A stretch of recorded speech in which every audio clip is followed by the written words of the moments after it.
You know what I did my best at this week? What? Not punching that guy. And also reconsidering ruining his life. Yeah, there you go. I probably won't. I probably won't even put the energy toward it anymore.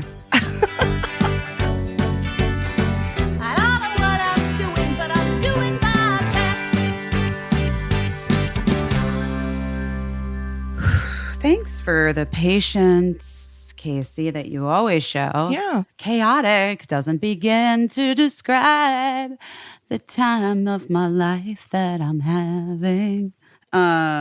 Chaotic would be maybe an improvement over this fucking past fucking bullshit 6 days. What day is it? Okay, wait. My sister's birthday. Happy birthday, Leanne Phillips. She doesn't listen to this podcast.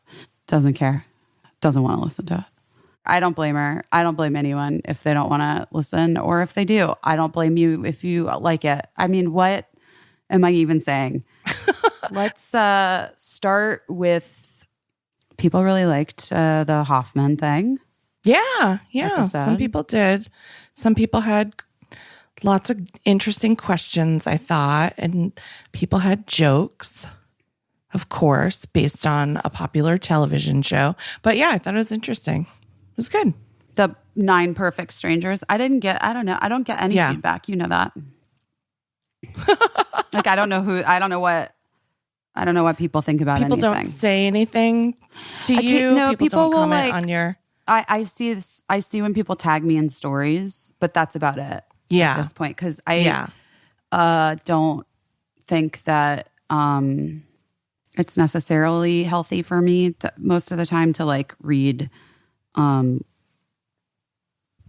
things that people write into the like where people you don't know. What is it called? Oh God. What is it DMs. called? It's called fucking DMs. Jesus fucking Christ. Wait, speaking of which, here's what I will say. Pretty much everything that I learned came to be tested in the past. Yeah, I guess 5 days. 5 days. Yeah. At Hoffman, you know? Yeah. Like in such a like super intense and overwhelming way. Yeah. But there was a but wait, what were we just talking about? We were talking about how it's not super healthy for you to read DMs. Oh, people's comments. Yeah.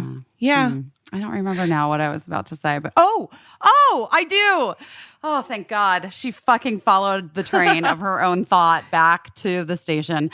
But one thing that did stick with Hoffman is I am less attached to, and like truly almost have been spending I've been spending very little time on the gram.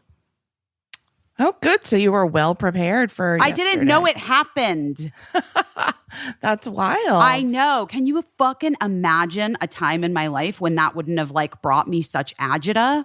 Yeah. In case you're not glued to your phone, maybe you don't know that yesterday Facebook and Instagram were down for 6 hours, and it kind of threw the world into a tizzy. People were like losing their shit, but also because it's like a monopoly now, right? So like they have WhatsApp, which is the way that a lot of people communicate. Right. It's like a free messaging service. Right. And they have Facebook Messenger also how people communicate, Instagram. Yeah.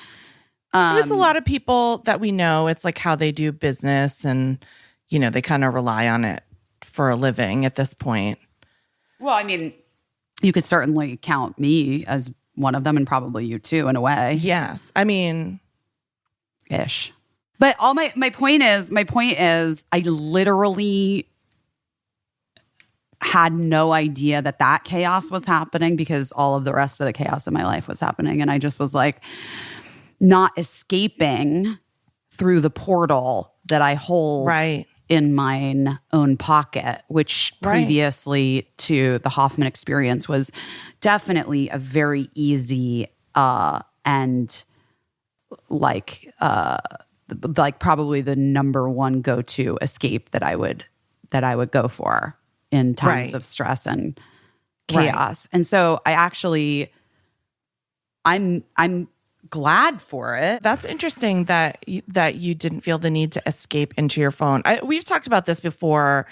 I really, really try not to pick up my phone and look at it when I'm talking to another person or when I'm in a situation with another person. I feel very guilty because it also makes me feel very bad when someone does that to me. When you're sitting at a lunch with someone. At a lunch or it even sucks. It feels in my so house. Shitty. Yeah, it feels shitty. And also I've had the unique opportunity, I feel like, and I don't want to specify exactly when or because I'm not trying to like call someone out because I think it's something that so many everybody people do. does. Yeah, so many people do it. Yeah.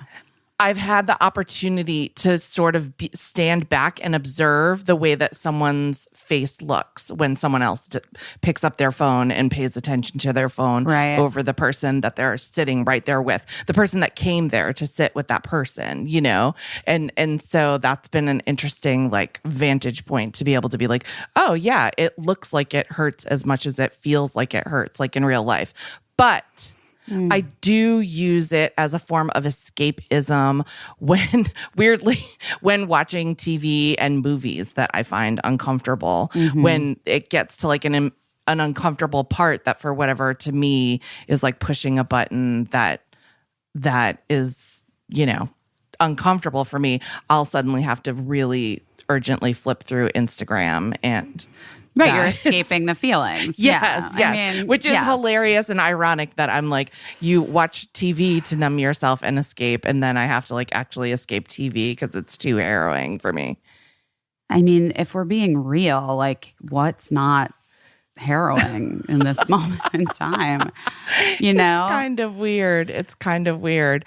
But yeah. But I had an interesting conversation with someone about how having access to someone's DMs isn't an excuse to just like lob grenades and vomit diarrhea thoughts into their DMs. And, you know, like it's like how that is actually like, I don't know, how you should be thoughtful before you're just like, here, let me shove everything that I think into this DM, you know, because it alerts you. You get millions of them, I'm sure. So it's probably... I mean, I don't know. That seems wild. That millions seems like a lot. Like, well, I get...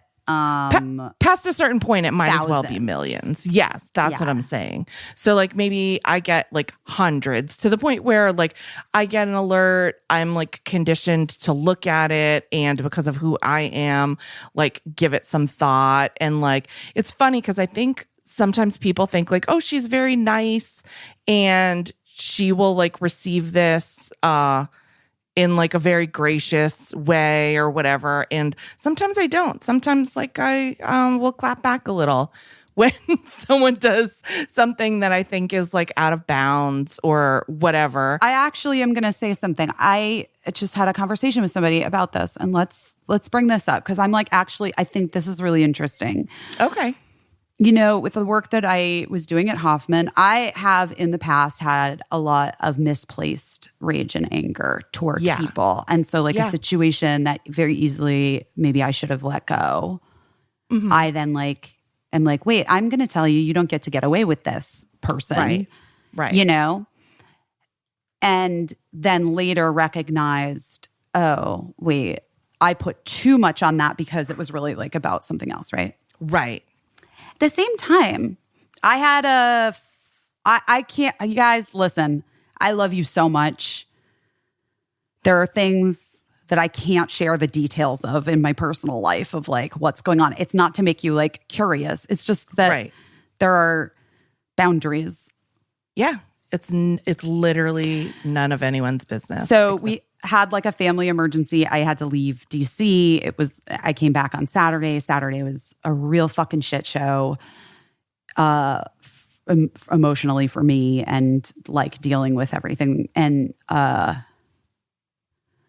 then Saturday night, Birdie was like, can we go to a Broadway show?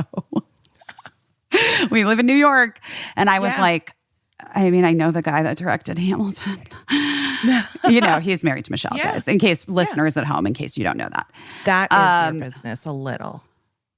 Well, it's sort of public domain, it's out right? there. I guess it's public domain. Yeah. So I texted Tommy. I was like, no NBD, but if I could, I'll pay. I'm paying for them, obviously. Yeah. If there aren't any available, I'll find some online. Like I'm going to take the kid to see Hamilton tonight. So he was like, actually, here, I'm just going to put you in touch with the lady from the theater. I bought 2 tickets for me and Bird. We went. First of all, guys, what a fucking great show. I know it like won the fucking Nobel or whatever, but like Pulitzer, all the awards. But like, honestly, what an amazing piece of art. I have seen it like 6 fucking times. Yeah. And I am like, I gotta tell you something. This Broadway cast, so impressive. Yes. A lot of them were the original Chicago cast, or they were touring. I believe there's only one member. He does that like Samuel Seabury part.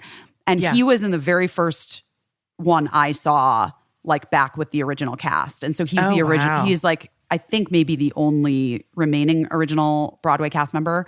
Yeah. But the cast that they have is like so incredible. Everybody in the theater is so excited to be there because it's like, first of all, because we get, they ship proof of vaccination and everyone wears masks the whole show, except for, as Birdie pointed out, some white men in the audience. Just disregard. Mask around their chin. Yeah. Anyway, so, people wear masks. So, like, I think people are super excited to, like, even be able to go have a communal experience of watching art together, right? A. Yeah. B, the show has obviously had such a huge cultural impact, and there's the movie and the music. And so most people are very familiar with the show and maybe even like us had seen it many times before or had watched the movie. So people are like, hyped to be here. I'm just trying to paint a picture, okay, of like what Hamilton was. And I'm trying to like get out of my day of the spiral of like trying to reset myself with like these fucking Hoffman visualizations and like doing it. And then like 10 minutes later, some new fucking bullshit like hits me, punches me in the nose. And I'm like, ah! Like I can't. Yeah. So I'm so fucking tired because I had woken up at literally whatever. I had woken up super early to drive back from DC. I basically drove 8 hours in like 8 hours. I drove like 8 hours in. And if you're like, it doesn't take 4 hours to drive to DC. Well, it does if you leave in rush hour and you have a fucking car that needs to be charged twice. Right. Not the easiest journey. Anyway. The point being, I was exhausted. So I was trying to like reset myself and like people's energy was really like helping buoy my spirit. And then the show started and it was amazing. The cast was so excited to be there and people were just thrilled and everyone around us was like, like electricity, Yeah. But this guy came in and sat down directly next to Birdie by himself. He was wearing like a full suit. He was sitting super upright. Wore his mask the whole time, like very fastidiously dressed, like he was like an agent or a lawyer or something like that. Yeah. And sat super upright the whole time, hands like clutched in his lap and was just like not just staring straight ahead, like not being a part of the communal energy, not vibing, whatever. And I will say in the beginning, Birdie and I were not really vibing with the communal energy either because we were on our own journey for the day and we were trying to we were using the theater as an escape, Yes. So we kind of like weren't even really talking. Like we were sort of just in our own worlds, the two of us. But I did like notice this person just because he was so... It felt so other, you know what I mean? Yes. Yeah. So anyway, cut to, we get into the fucking show because you get into that show. Yeah. We like, it's so good. Yeah. Intermission happens. We're like, we're in, we're excited. Our moods have been shifted. It did the thing we came there for it to do. We have a renewed faith in life, liberty, and the fucking pursuit of happiness. We are in it. We wait in the bathroom line, and Birdie doesn't even complain about the fact that it was literally the most insane line. It went back into the theater and snaked around, like into the actual theater. Yeah. But we did it. We got through. We peed.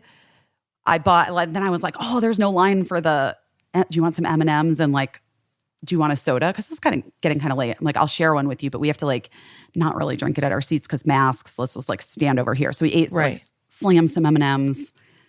Drank some soda, went back, but she got one of those little cups that they give you, like the reusable. The little Hamilton cup. Yeah. See, look, guys, even I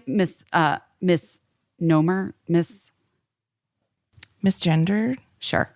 Even I do it sometimes. Even I use the wrong pronouns. It's fine. We can all just keep going.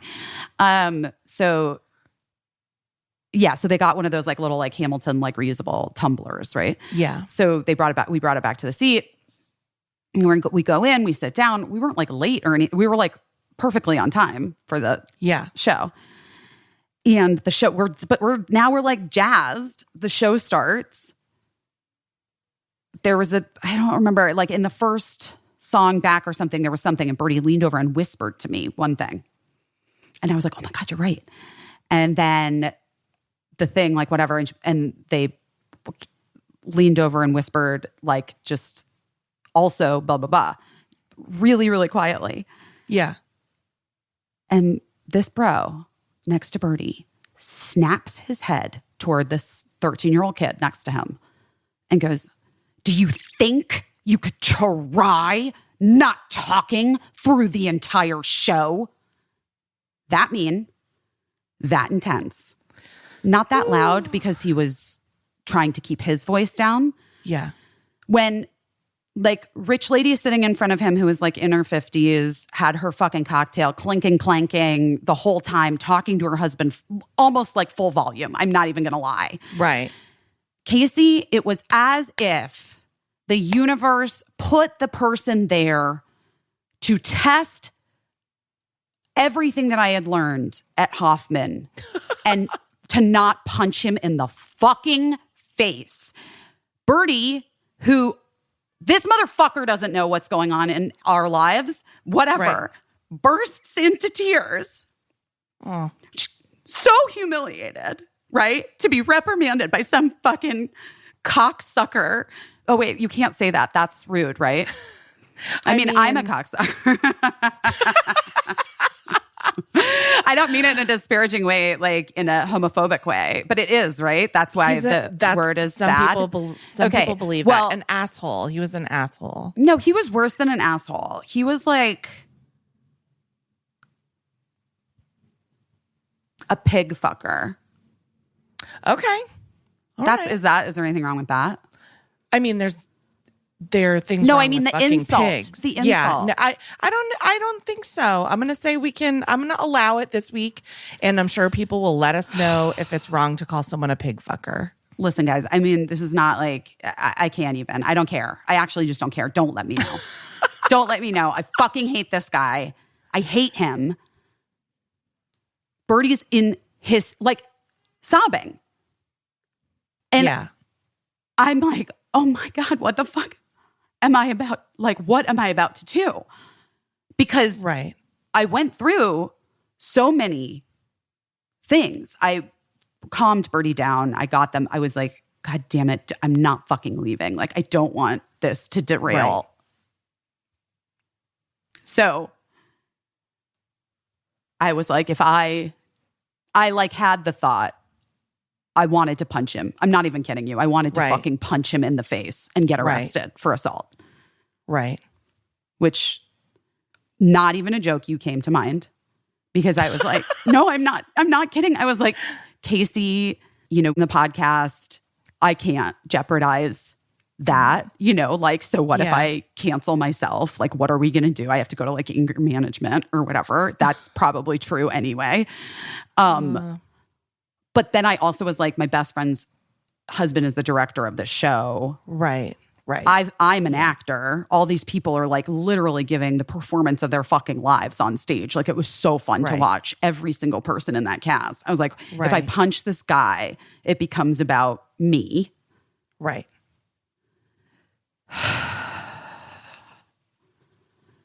I was glaring at him so hard, like holding Birdie so that their sobbing wasn't like disturbing people. It was a big, loud song, you know? Yeah. And he, corner of his eye, like glanced over to the side, and then rolled his eyes at me. And so I sat there and was like, well, what am I going to say? This is my superpower, right? We've talked about this. I talked about it at Hoffman.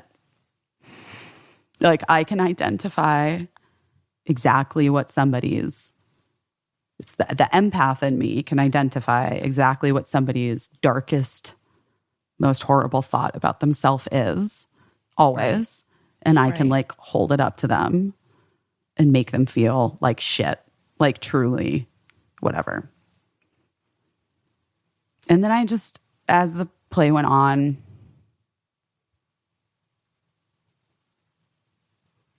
I just was like, to what end? Yeah. So we got up when the play was over. I was giving myself a break. Birdie was able to like recover, which I was really proud of the kid for being able to like come back to, for this fucking dude in his like late 50s to choose to pick on like the kid next to him is so wild. You know what I mean? Like truly like.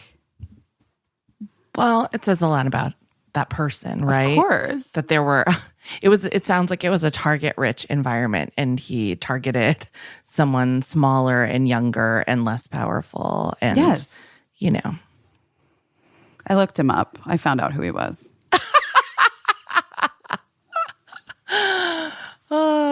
Okay. I like kind of in a like kind of shady way found out who he was, but I did. Okay. All right. And I know now. And he is somebody, and I'm going to ruin his fucking life. I'm kidding. I am just going to put a spell on him, and you know how that has worked for me, historically speaking, in the past.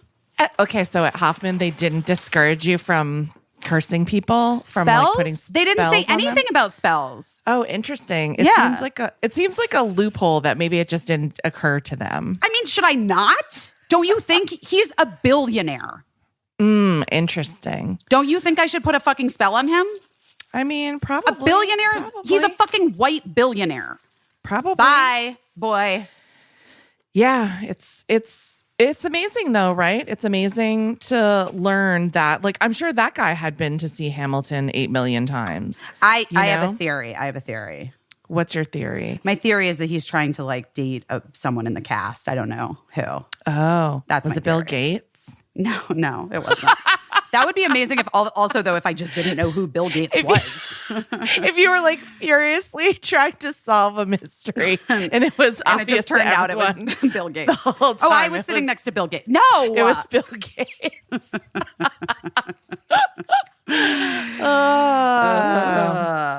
Well, like, a billionaire. Interesting. Yeah, I think he's a billionaire. I mean, I couldn't yeah, I think so. I mean, I I mean, listen, if you think he's a billionaire, I found out enough information online that I'm pretty sure that he's a billionaire.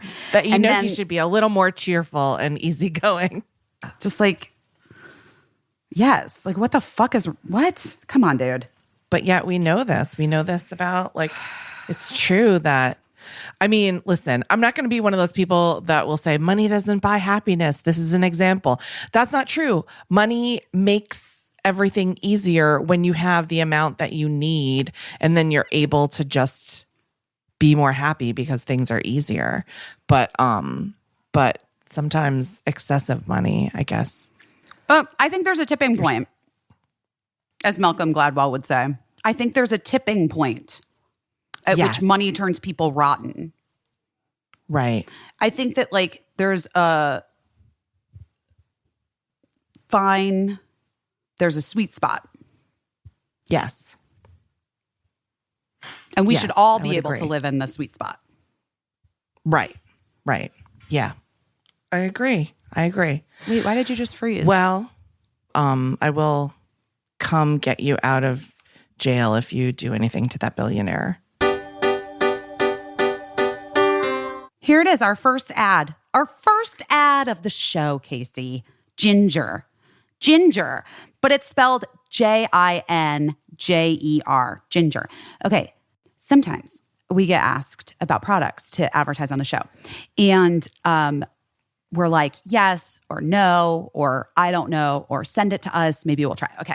Ginger is one of them that I like didn't really know what it was, but I'm like, an essential oil. Okay. Yeah. Great. It has, it's high quality. It has many benefits. Okay, sure. Send it on over. So it's like good for massaging onto your skin. Yes. Or you can like diffuse it in the air, or you can just inhale it. And, you know, it's supposed to alleviate muscle tension, stiff muscles, aches and pains from workouts. It's supposed to help improve mental clarity during car rides or yoga. So you put it directly onto your skin, and it reduces skin inflammation as well. Okay. Yeah. Let me tell you something, Caissie, about my experience with this oil. Give it to me. My knee's been swollen for a while. So this ginger oil showed up. I was reading about it, and I was like, I'm going to just try massaging it on my knee. Did it? Within an hour, my knee wasn't swollen. This is like legitimately my personal experience with the oil. Right.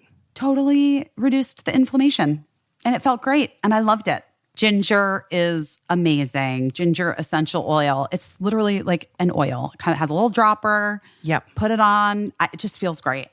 And it smells amazing. Yes. You're going to love ginger as much as we do. Right now, here's an amazing deal. It's going to get you started. 20% off your first purchase. But you have to go to jinjer.us/best. Don't wait.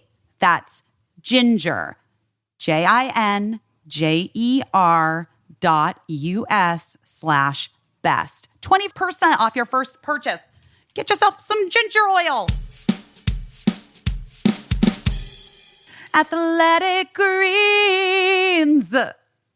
Athletic Greens. Is that what we're talking about? That's a very soulful, yes, that's what we're going to talk about. One of my favorite products that advertises on this podcast, Athletic Greens. Today's program is sponsored by Athletic Greens, the health and wellness company that makes comprehensive daily nutrition really, really simple. We're all stressed out in life. It's difficult to maintain effective nutritional habits to get our bodies the nutrients we need to thrive. Our schedules are too busy. Our sleep is bad. Our exercise is sometimes okay, but if we're being honest, not great. Environment, work stress, not eating enough of the right foods. We're deficient in key nutritional areas. AG1 by Athletic Greens is the category-leading superfood product that brings comprehensive and convenient daily nutrition to everybody.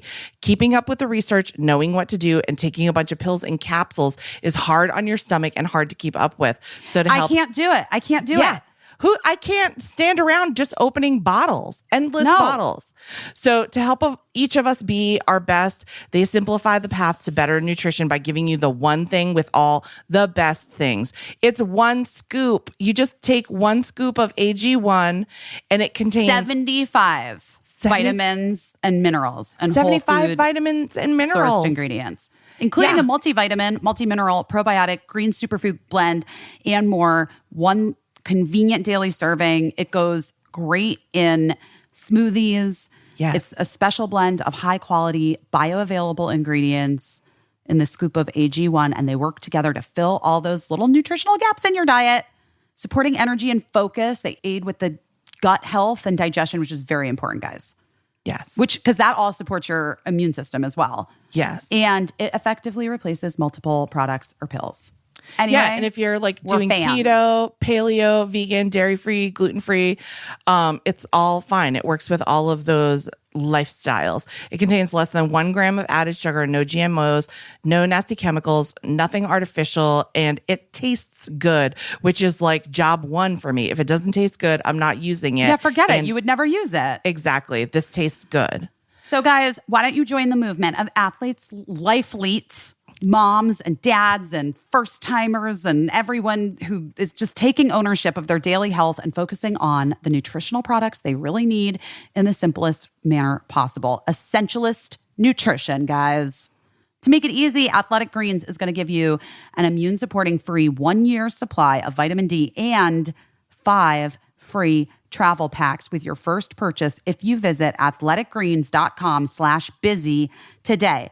Again, simply visit athleticgreens.com/busy to take control of your health and give AG1 a try. Wait, so make a note for our sweet, sweet editor who loves us so much when I start talking again. Okay. Because God help us all if he has to sit through me eating my fucking salmon salad and cursing. You know what? He's the best, and he'll just help us figure it out. He's helped us. He is truly the best. He's helped us figure out worse. Also, like, this is like the perfect exit to this trash fucking house. Like, that your fuck Busy's internet you. went out. She crashed, and now there's no internet. So now we're doing the podcast via her phone. Fucking trash. This place. Amazing Good luck to the editor. people who bought it for way too much fucking money. Oh this my place gosh. is trash. But it is kind of, is it ironic or is it just a coincidence that we were talking about hexing someone else and then the internet went out? Okay, fine. I can take a fucking hint. The universe is trying to stop us from being petty. I literally on Sunday was like back having a fucking. I'm gonna say some dark shit right now. So I'm just giving you a trigger warning. Okay, let's go. This is dark. This is dark shit. Yeah. Okay. Dark. Sitting on the front stoop, and Mark was like, "What is? I just like. What can I? Is there anything? What do you need? Like, what do you need? Just tell me what you need." And I was like, "I just want to die." I said that to him. Yeah. I just want to die. And not a joke. I'm laughing and crying, guys. Some fucking random ass lady walking by didn't hear me say that because I was like, didn't say it loud. You know what I mean? Yeah. Walking past the house goes, you are so lucky. Look at you. Literally screamed at me, "You are so lucky. Look at you." And I was like, "What? What?" And she was like, "Look at this beautiful house that you guys get. Oh, it's so gorgeous." And I was like, "Oh, thank you. Yeah, thank you. It's really nice." I was like, "Well, it's actually not ours." And she's like, "Wow, you get to live there. Pretty nice." Like, it was just this like crazy, obviously. A little messenger to tell you, just to shift your perspective maybe. Because like, here's the thing. Having a nice house doesn't make you not want to die when you feel like dying, but it is interesting to hear what other people see and think when they look at you. Sometimes it's not interesting at all. Sometimes it's terrible. Yeah, I have also experienced that. I know. But it seems like you're doing better than you were Sunday. Everything's better. Ish. No.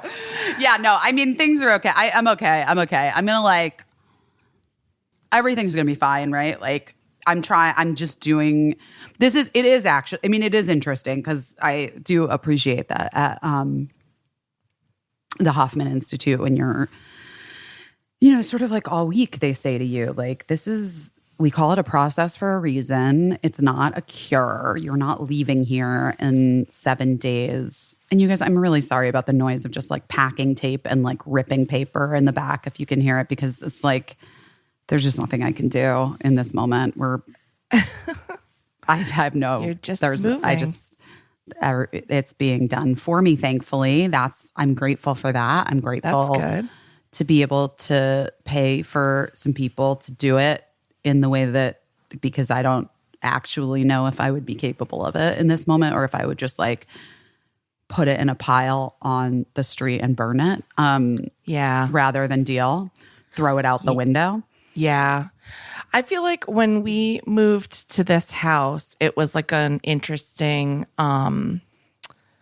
experiment in resetting and like the amounts of stuff that we need and the amounts of stuff that we want to, because like I know people get like, people get so mad at Marie Kondo, which I think is like part racism and part just people being like ridiculously attached to things and feeling attacked because they feel like somebody saying having things isn't as good as not having things. But it was, when we came to this house, it's like supposed to be a more minimalist house than we've lived in before. And so it was a good time to like reevaluate what I was holding on to and what I was going to keep and what was okay to put away and what was okay to let go. And now it's just like there's too much stuff in the house already. So I feel you on wanting to like set stuff on fire. But also I'm like, does anyone else out there have this experience? It's very difficult to get rid of stuff. Yes. It's like a lot of things have changed, right? And especially COVID, like it's really hard to donate things. It's really hard. Like I see so many people that are like, I'm trying to donate these toys and you're not allowed to like give toys anymore. Like you can't give away stuffed animals. You can't give away plastic toys because of sanitary conditions. But so I guess it's like, well, that's where Buy Nothing comes in, right? Because there's no real rules surrounding that. But that's time consuming to like make arrangements with someone and hope that someone wants your shit. And, and there's nothing sadder to me than a post on Buy Nothing where nobody wants it, where somebody offers something and everyone's like, no, nobody wants that. It's so sad when people are like, here's a cute shirt that I loved for many years. I'm sure someone's dying to have it and everyone's like, no, pass, hard pass on that shirt. Well, speaking of which, I am about to do my Poshmark sale. I think next week it's going to launch. So I'll remind you guys next week. Okay. The clothing sale. And I got to see where the money is going to go. Okay. I might go to abortion funds. It might go to like Texas grassroots, like abortion funds, like Jane's Due Process or something, but I haven't decided yet. Let's see. Might go to Child Mind Institute. Yeah. Maybe you can split it depending on I could also put some of it to Hoffman because they do a scholarship thing. Oh, wow. That's nice. Mm-hmm. That's cool. And I was thinking about that in terms of like some of the people that reached out that were like, I really would love to be able to do something like that, but it is, it's expensive. It's really expensive for most people to be able to. Yes. But there were definitely, they use the scholarship money, like it gets used and they do a fair amount of like fundraising for it so that they can. So if you are interested, I'm just saying, you guys, I have no skin in this game for you. But if you are a person that's like interested, but you're like, that is outside of what's reasonable for me to pay to go to a thing, right? Therapy thing, I would say like at least like inquire about the scholarship funding and stuff because I think that is, that's why it exists. Okay, that's good because that's a chunk of change that most people don't have hanging around. And I think that maybe this time it's mental health related stuff. yeah, mental health, that's all good. I think one thing that I would tell people is that, and because I did see that comment from some people saying like, some people said very nicely, this is something I would love to do if I had the money. Some people said not so nicely. Nobody has that kind of money to do that kind of thing, which is like both things are true and you're entitled to feel that way. But what I will say is that I also think that sometimes people have a hard time spending anything on their own mental health. Boom. Listen to what the lady said. So whether it's money or time or, and I'm not an expert, I'm not, but I know that there are resources out there if you feel like there is something. And I think everybody probably at this point has something that they probably need a little bit of help with and to talk to a professional about, just the way that the world's been. So there are resources out there, whether that's like a book that you borrow from the library that's highly recommended, or whether it's a prorated program that doesn't make you pay the whole amount. It's based on whatever your income is, or whether it's a community program or a mental health podcast that you listen to. So, so there are things out there. And I think sometimes people just really stop themselves from doing anything to care for themselves because it feels indulgent and it feels, I don't know. And we've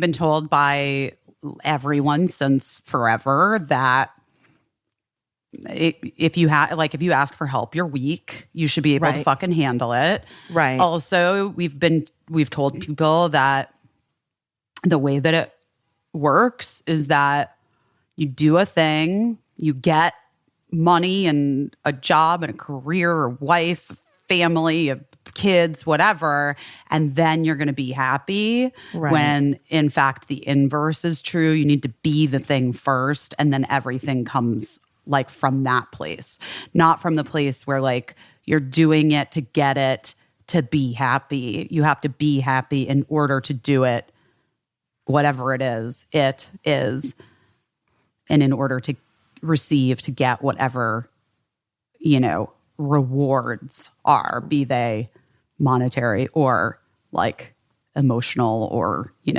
kids or what the fuck ever, whatever. Right. And you can try to go out of order. You can certainly do it out of order, but we've all known people that have been in families that are unhappy, that have been in like situations where you're like, well, you're so lucky, right? You're living the dream. Well, hello. Lady walking by me, asshole sitting next to me at Hamilton. Who's a billionaire. Yeah.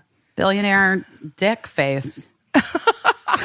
So, and also one thing that I want to mention too is that like it's not always the same, like sometimes you can feel really fortunate and great in your life, and sometimes you can feel just like fucking overwhelmed and like nothing's ever going to get better. And it's for some people that feeling is pervasive and they need a lot of help. For other people it's situational and cyclical and they need some help. And just that's a thing that I constantly have to remind myself of, is that it's not just like a baseline level of like goodness, that I can expect, like that there are, and I know that's so obvious and so silly to assume that everything would just sort of be like on one level and just feel like an average amount of good. And that's not the case at all.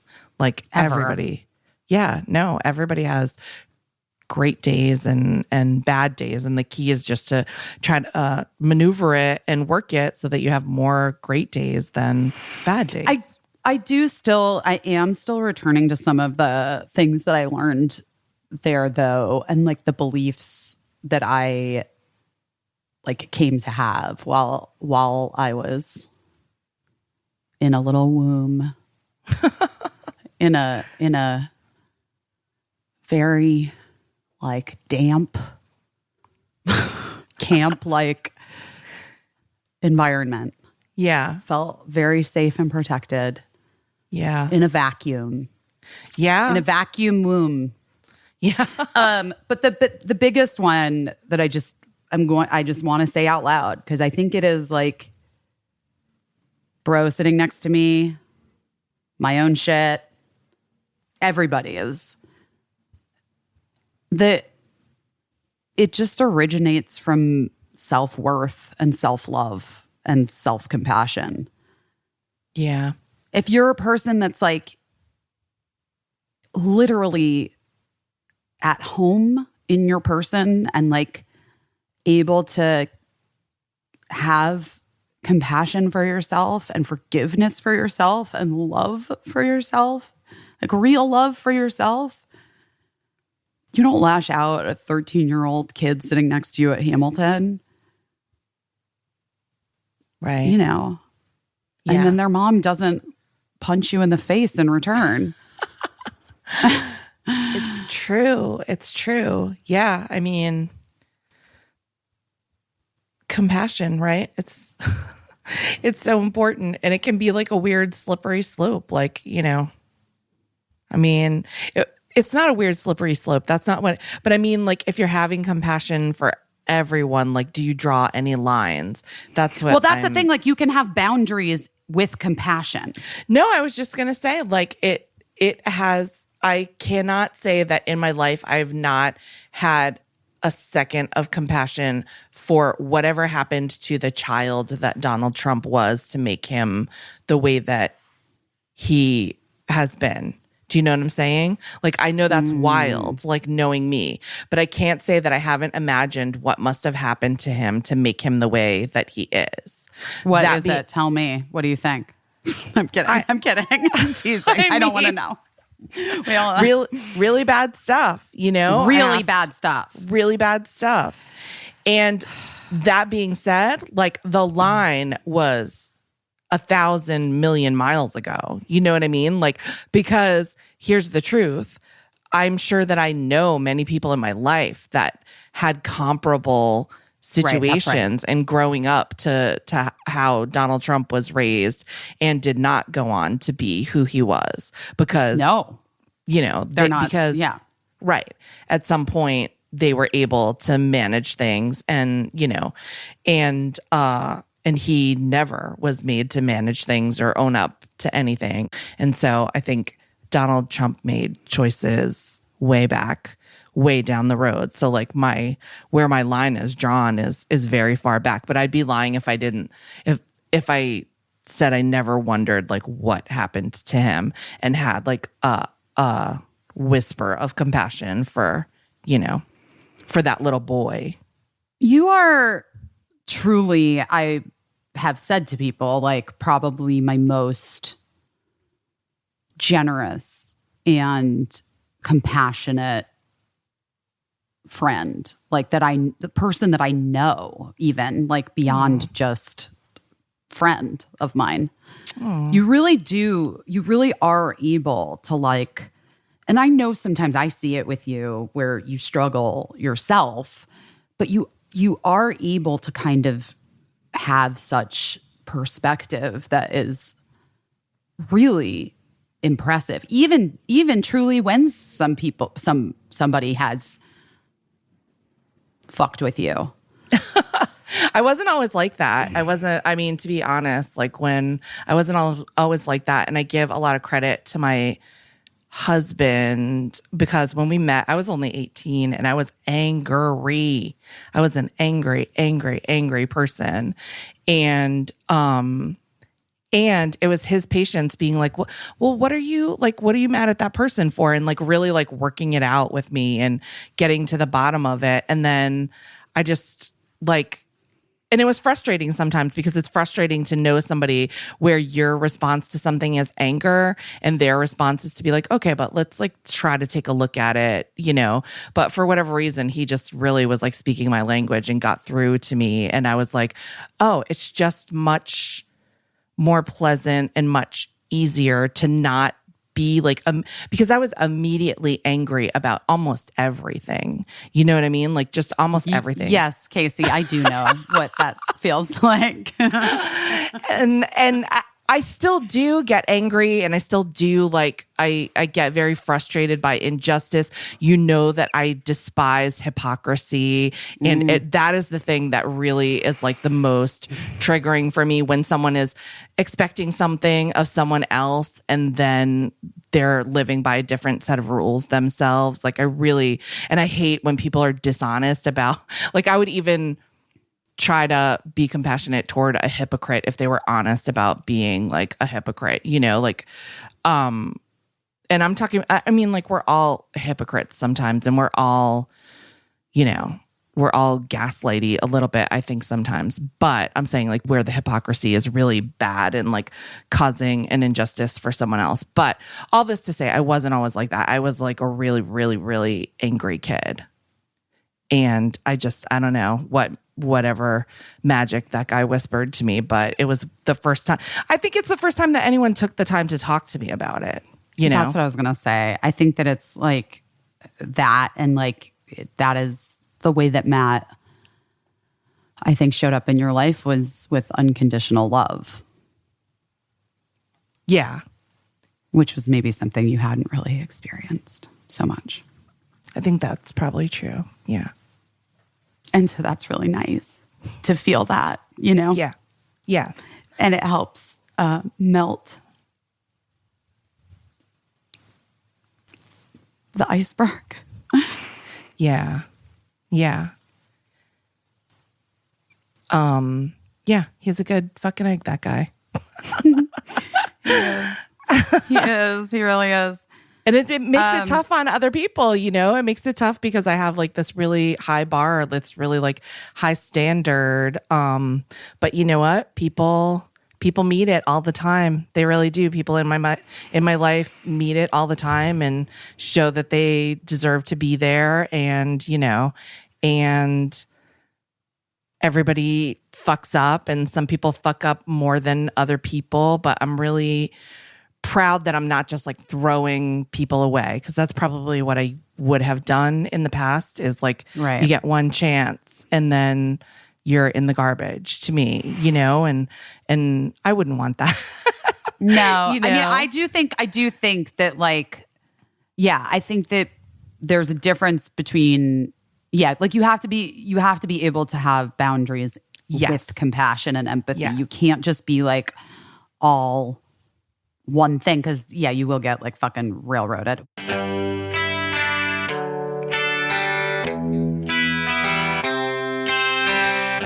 Ana Luisa. Ana Luisa is also a sponsor of today's episode. Ana Luisa is a jewelry brand with a very simple but clear-cut idea. High-quality jewelry shouldn't cost the planet. That's Ana Luisa. It's ANA and then LUISA.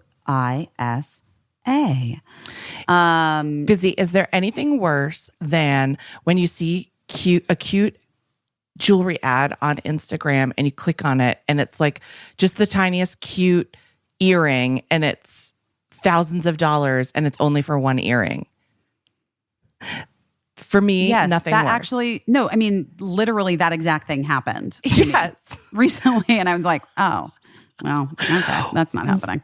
When I first saw Ana Luisa, I was like, this jewelry is so cute. I was even scared to look at the prices, and they're so reasonable.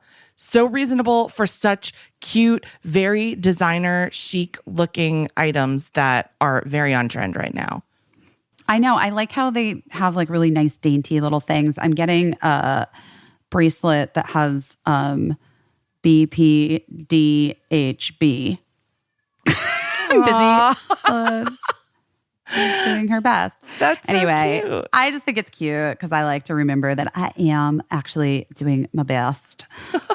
Anyway, I love these pieces, and I like honestly think they make really great gifts as well. Yes. And they make sure that the metals are, recycled whenever possible, and that the gemstones are transparently sourced.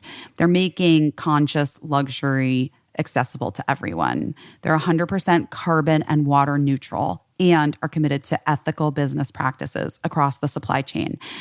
And guess what else? What? They're offering our listeners 10% off because Ana Luisa believes that how they create their pieces matter just as much as why people wear them. So, Ana Luisa releases new limited edition collections every Friday, pieces starting at just $39, guys.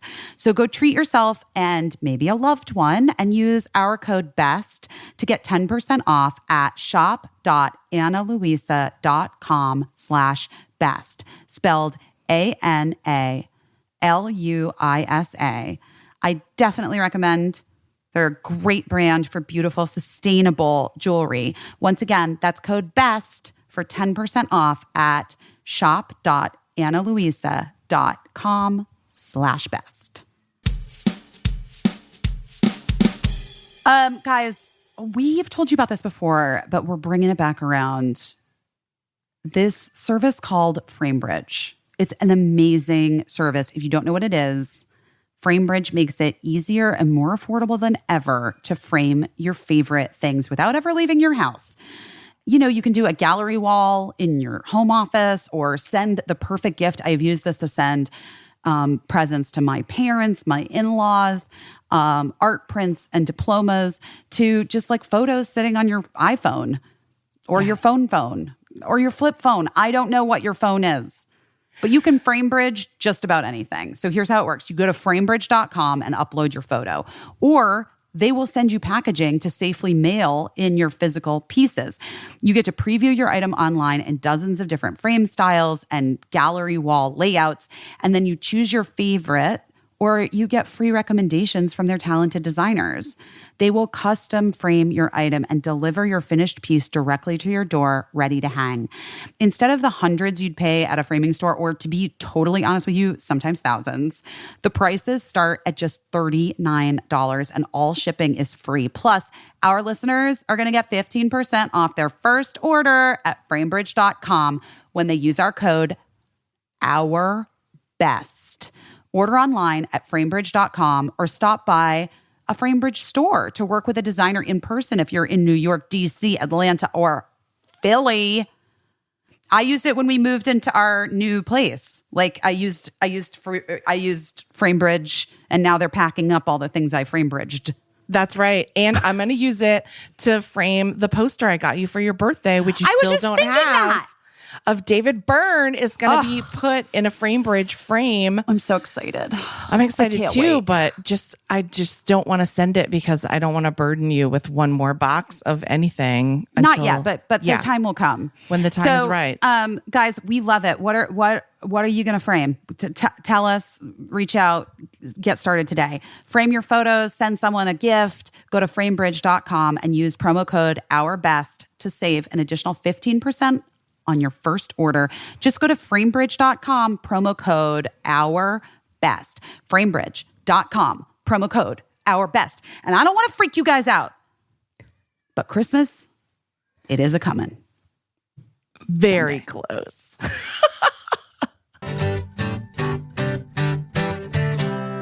Okay, so wait, I know people probably want to know about Harry Styles.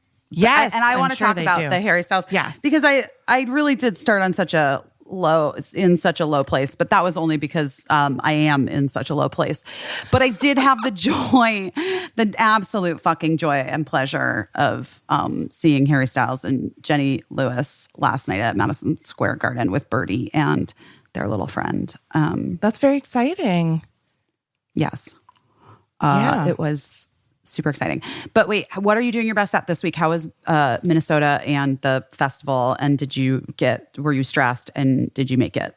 Everything? I mean, I'm still stressed because I'm just assuming that I got COVID, like even no matter how careful I was, I went on a plane 2 times. I had a great time. I didn't fly into Duluth. I flew into Minneapolis, and my friend Emily and I drove from Minneapolis to Duluth because it's only a couple hours, and we just took our time and had a great time. And Emily entertained herself in Duluth while I was doing Catalyst Content Festival content. So I was on a bunch of panels with, I met a bunch of people that I love. a manager that manages our friends Ben and Ben, who was also a great guy. This guy, Noah. I met a writer who was a writer on 2 of my favorite shows in recent history. Ooh, what shows? What shows? Parenthood, and then she was also the showrunner for this show Away that Hilary Swank was like an astronaut and took a crew into space, and I loved it so much. Didn't even know that show was real, but it was so sounds good. great. It was so good. I loved it so much. So yeah, this woman, Jessica Goldberg, and she was amazing. And then my friend Carl was there.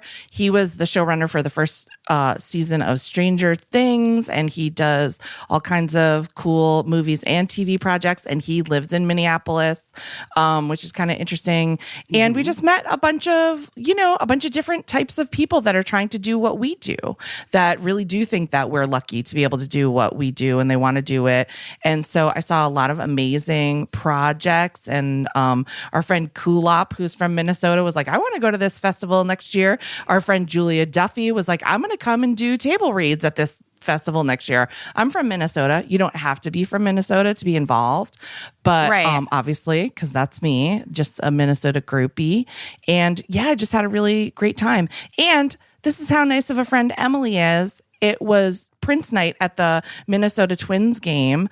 She left Duluth, drove back to Minneapolis, went to a baseball game she was not interested in to get me the souvenir Prince jacket and hat. She made her mom go with her, and then she drove back to Duluth so that we could drive back to Minneapolis together so I could catch my flight. Wild. Yeah, it was very sweet. It was really That sweet. is truly a friend. And one amazing woman, Lucy, who's a podcast listener. Hi, Lucy. Bought a ticket to the festival, and she said, I just came to say hi to you, which was so nice.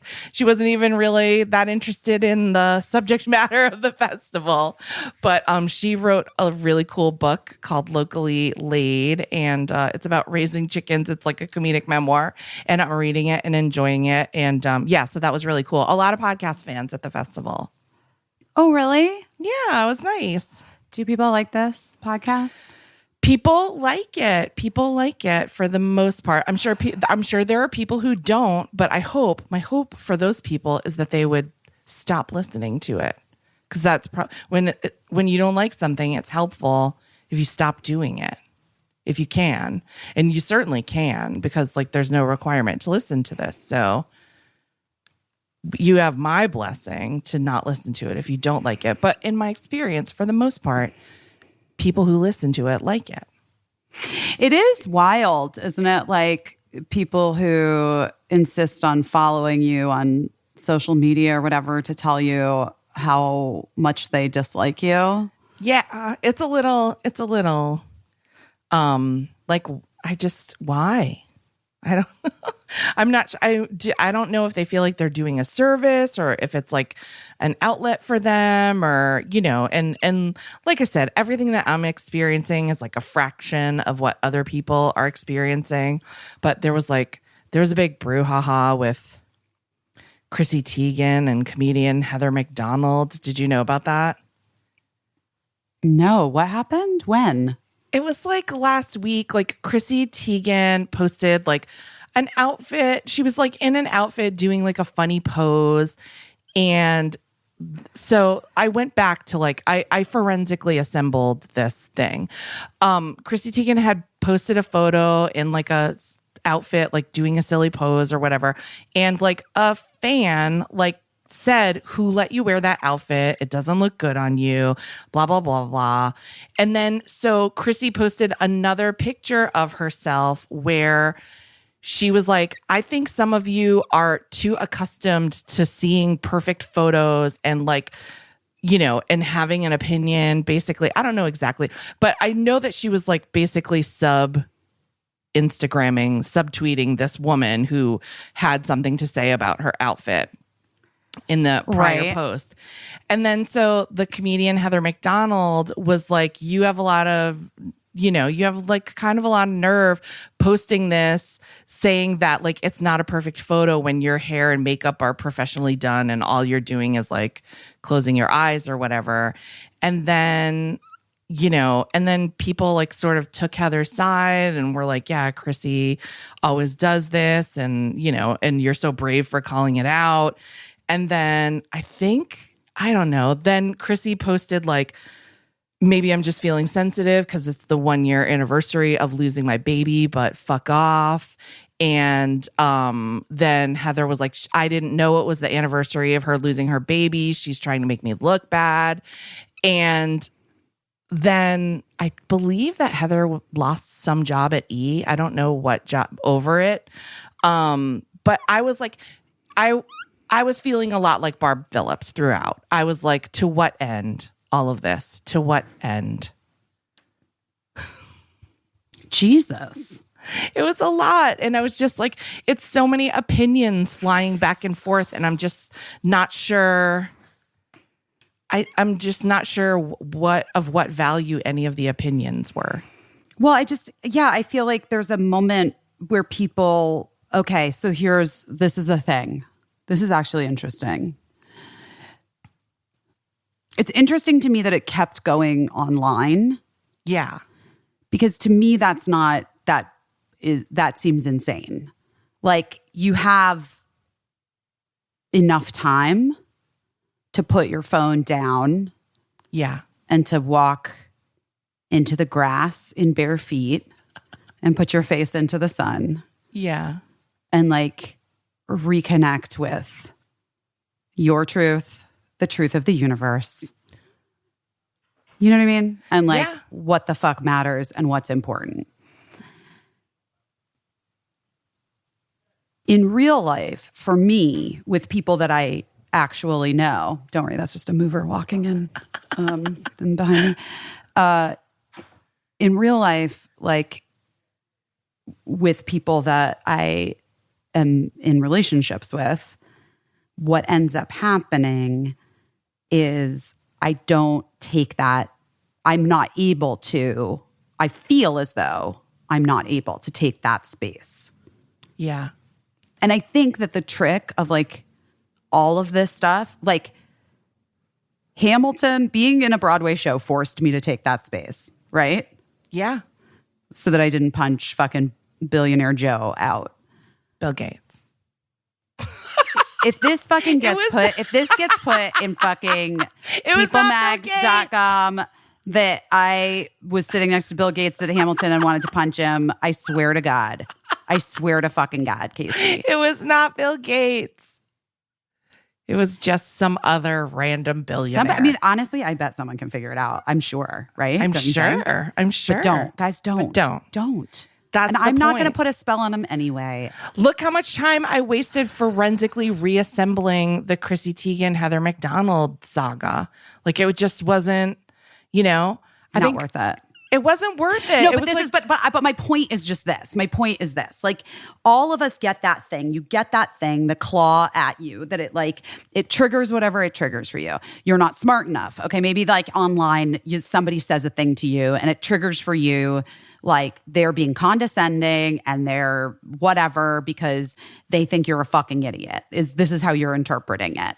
That person has no idea who you are. They don't particularly care. They're just putting their own thing into the world because that's what people fucking do in this day and age via social medias. Yes. But your reaction to that thing, if it's to like go after them, this is what circling all the way back to 1 hour and 7 minutes ago when we started talking. For me, after I left and I didn't say anything to that man, I was like, you know what? Like, a guy like that I should have said something to him. Like, you're a privileged, rich, white dude, like moving through the world with no obstacles. And you chose to pick on a child sitting next to you, a child that you don't know their experience or their life. Like, take a look at yourself and fucking get your shit together. And that can be, in some instances, speaking truth to power. Do you know what I mean? And is valuable. If somebody slides into your DMs to tell you X, Y, and Z that's hurtful and unsolicited, and you feel like they're coming from a place of punching down, maybe, or just punching into the dark, into the dark or whatever. Like sometimes it's very clear when people are like struggling with their own shit, and they're like, I can within 2 seconds, like if I look at some of the DMs that are just horrible to me, I'm like, oh, this person is in so much pain. It's like, that's not about me. Right. You know? Right. But I've had instances with other people where I'm like, why? Why are you picking, like feels like picking on me? Yeah. You know what I mean? When I don't know if that's making total sense. No, it makes sense. It makes sense. And, and it's weird because that probably is also not about you, but it's hard when it's someone that you know and that it's someone in your life and someone that's right there. And I extolled the virtues of my husband, Matt, before, but that doesn't mean that we haven't gone through that either. Because when you're together for long enough, again, it's like it's a real roller coaster. And there have been times when we both have not been the kindest to each other. And it didn't have anything to do with the other person. It had to do with how we were feeling about ourselves. And that is rough shit.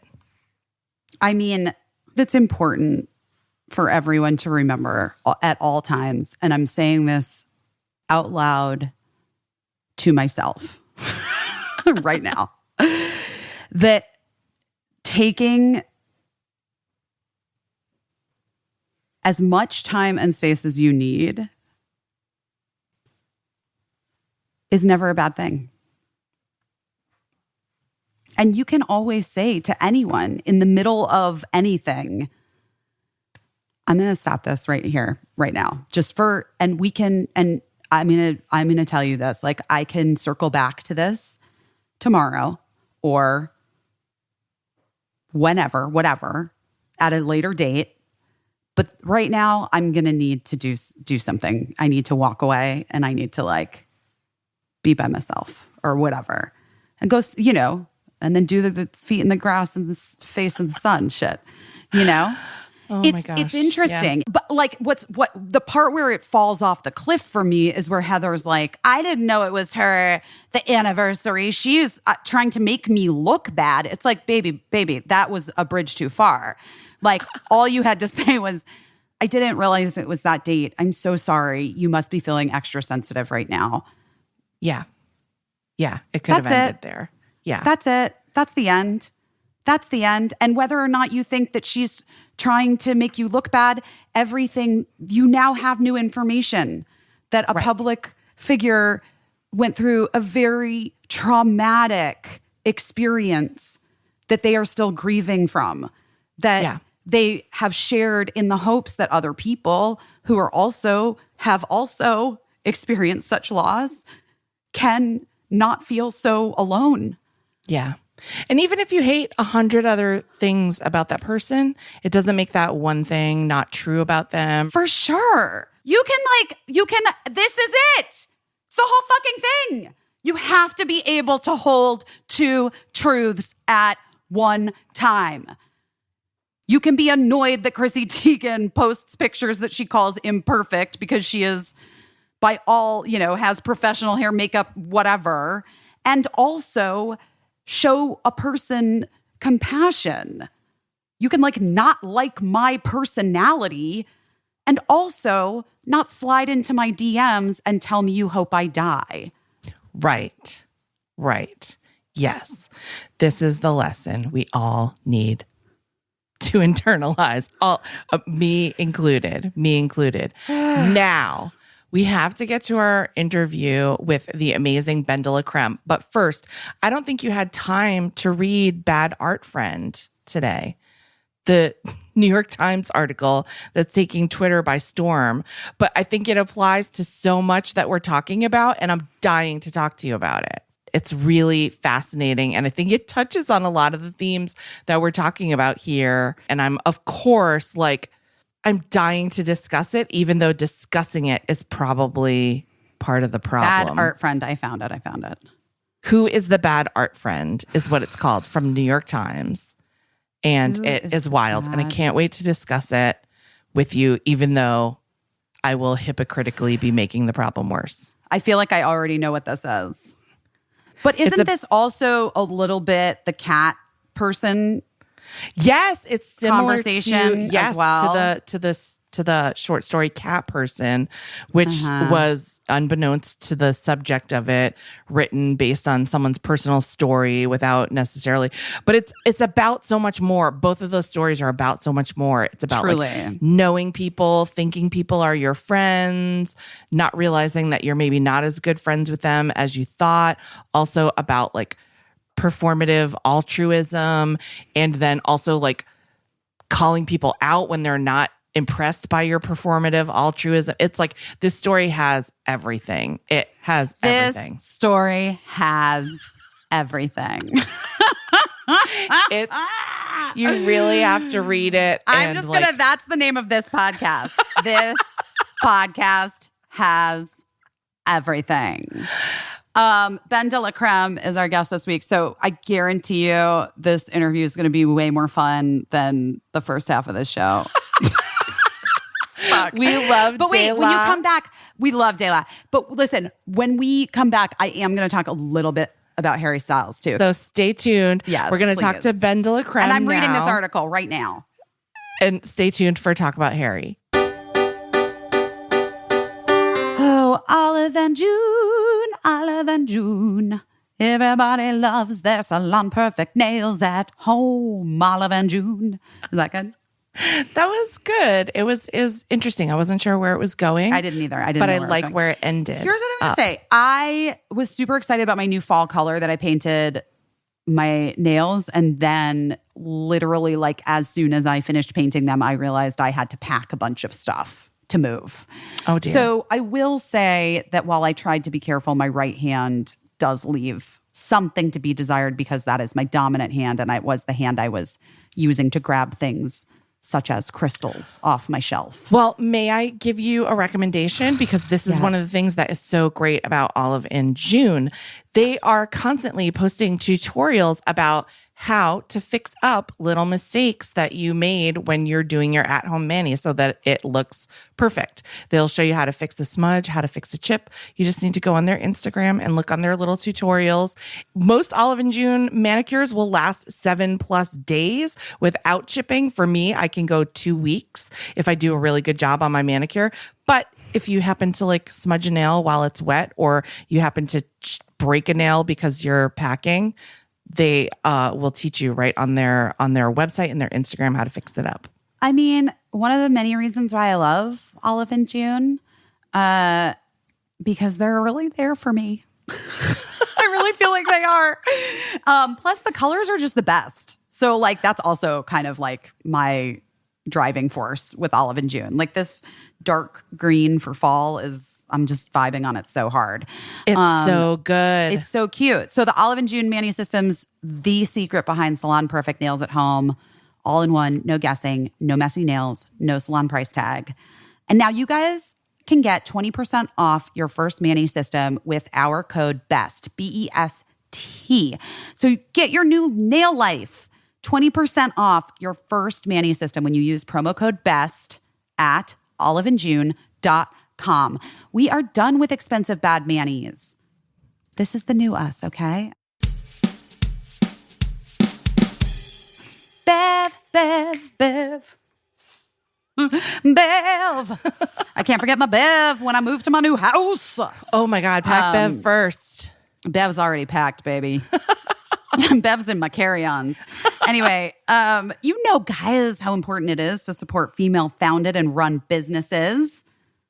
Yes. Because we tell you it is all the time. We're never not telling you that. Anyway. Stop talking about it. We never stop talking about it. But it is true.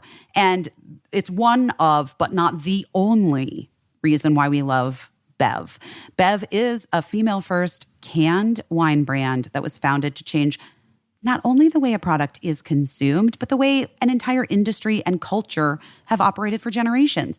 So in an industry that's almost exclusively masculine, Bev is breaking norms, creating something from the female perspective that's approachable and fun and consumer-centric.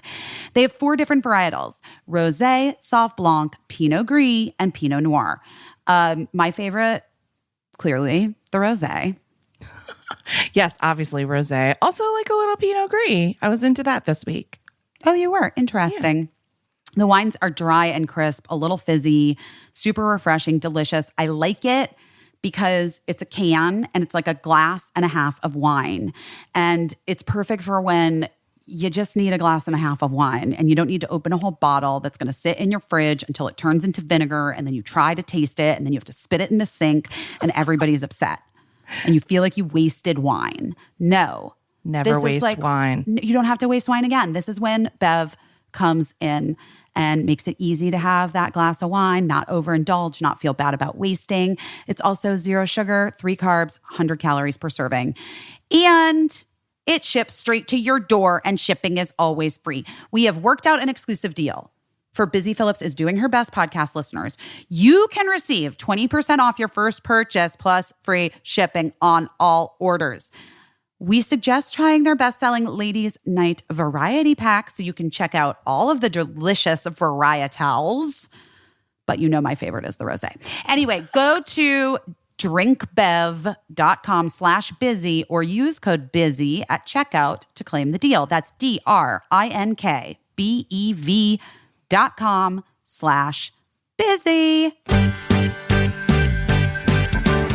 Well, everybody, this is really exciting because if you're a fan of RuPaul's Drag Race, or who if you're isn't? just, I mean, clearly nobody is not a fan of, is that the right way to say it? Everyone's a fan of RuPaul's Drag Race, and we have one of RuPaul's Drag Race's most history-making competitors. BenDeLaCreme is here. Hi. Hi. I'm so glad to be here with you guys. Thank you. I am having like a little, I'm trying to play it cool, but I feel very honored to be here with you guys. Oh, well, my we're gosh. the honor is ours. Yes, I'm a big fan of yours, and not just from Drag Race. I know you from Drag Race originally, but then I started following you on social media because that's what normal people do when we're a fan of someone. But this is such a busy thing to say, but I just love your vibe so much. Like, you really speak to so many things that just like make my heart sing. So, so I'm just a fan of you as a person, as I've gotten to know you through the lens of social media. Thank you. It is all fake, but thank you so much. I really, no, that's very sweet. Thank you. I really, I mean, isn't that like weird and cool that we can see into it? I mean, like busy watching you like bail out your basement and stuff. It's like the way that we're like let into these like sort of more personal details is very weird. And like I always say though, so you have a birthday coming up. Yes. That's so we're of similar ages. You're 40. I'm about to be 40. You're about to be 40. I'm going to say it loud and proud. I'm not pussyfooting around it. Great. Okay. I know. I actually loved turning 42. 40 as well. Turning 42 this year, I didn't love. I actually did not love turning 42. But I liked turning 40. I celebrated. I threw myself like a wedding for myself, a true like huge wedding, basically. It was very fun. Yeah. I mean, I feel like it's so valuable to be able to obviously like keep in touch with people, but also like I feel like we're the first sort of generation of people that like have made friends, like real friends on the internet. Caissie and I were internet friends, basically. Yes. Oh, We'd really? met in person like one time. Yeah. Wow. Yeah, I feel like, so we actually just moved to LA right before the pandemic, which was a real treat. But I'd lived in Seattle for 14 years and I had a lot of friends that I just made through being a performer there and everything else. And now moving to LA, and especially everything being shut down as soon as we moved here, but just in general, it's been like, I remember moving to new cities in the past and it being such like an arduous, overwhelming task to figure out how to interact with new people. And now it's like you can just start casually DMing on Instagram. And then it's like a nice way to start building community without actually having to like take the actual risk of human interaction quite yet, you know? Right. We recently, Dela, during the pandemic, we had a neighborhood explosion. And that's how I found out that so many people live within a mile of me, because my social media was like, what the fuck just exploded? And then all of us were like, hey, we're neighbors. Well, that's fun. I didn't wait. So what did explode? It was like a marijuana grow house, which I thought was weird because marijuana is legal in California. So I didn't know people were still freelancing in their garages. People don't want to get taxed on that shit. Yeah, I guess they don't want to get taxed on that shit. I'll pay my taxes on marijuana. I'm happy to pay my taxes. Yeah, so that people don't blow up. I want to, they're saving lives. But also, I'm happy to take one for the team if other people don't need to pay taxes on it. I think that that's also fair. Understood. Yeah. Yeah. I'm a white lady, who likes weed. So I'm happy to pay my extra dues for it. That makes sense. I think that's a solid perspective. Right? I don't know. Dela, how do you like living in LA? I mean, I don't know. I honestly you've only have no experienced the inside of your own home. Yeah, this basement is amazing. Where did you move from? Where did you guys move from? We moved from Seattle. Oh. So I've been in Seattle for 14 years, and we had kind of, Seattle's changed so much because, Amazon moved in there and the tech world has really shifted that city. And so we were both kind of feeling a little displaced, my partner Gus and I. And he just loves LA and was really ready to move to LA. And I've been kind of this could be good for career stuff, but it's scary and Seattle's my home. But kind of talked myself into it. And finally we were let's take the plunge. Let's do it. I was okay, great. All these years of hemming and hawing and fretting. I'm ready to take LA on by storm. And then we moved here March 1st. And then March 14th is when lockdown started. March 1st, 2020. What a time to be alive. That's the best comedic timing of a pre-pandemic move, I think, that I've heard. Congratulations. Thank you so much. You have to take these little victories. Well, at least you're with Gus, who I also really like from social media. That's the only way that I know him, but I feel like I know him. I feel like we've been friends for years. We haven't. But how is he adjusting? Because you work together. He helps you. Yeah. I mean, oh my God. There's so much when you're I feel like there's so many drag queens who start dating somebody and immediately, because you're on the road all the time or because just the drag world is so right. It's you immediately become part of the same business. Gus and I fought that for many, many, many years. And so we actually only started working more together kind of right before we moved here. And then, of course, we plunged into pandemic mode. And then it was oh my God, we just both have to do whatever we can to make the household work. So now we work very intensely together. But he's adjusting really well. He's actually I'm the one who's how I know you sort of can leave the house, but how do you? And he's out there, ready to make friends. I mean, he's not out there anti-masking in the grocery store, but just out there talking to people, and he's started doing, because during the pandemic we sort of independently produced this movie, and he was so good at production stuff. He's started taking classes in production, and he's going out and doing PA work and some line producing stuff on some projects, and so he's getting out there, and I'm the one who's just here thank God that I have a podcast so I can interact with humans. Wait, that's amazing. Yeah, Caissie. No, it's great. I mean, we're the amazing. same person now. That's amazing. No, but wait, can I ask, what does Gus do? How do you guys work together? What do you do in the drag world? Right. I mean, together? It's kind of all hands on deck, right? Because I generally think it's drag now it's more mainstream, and so it looks more like other things. But I've been doing drag since I was a baby. So I've been, it's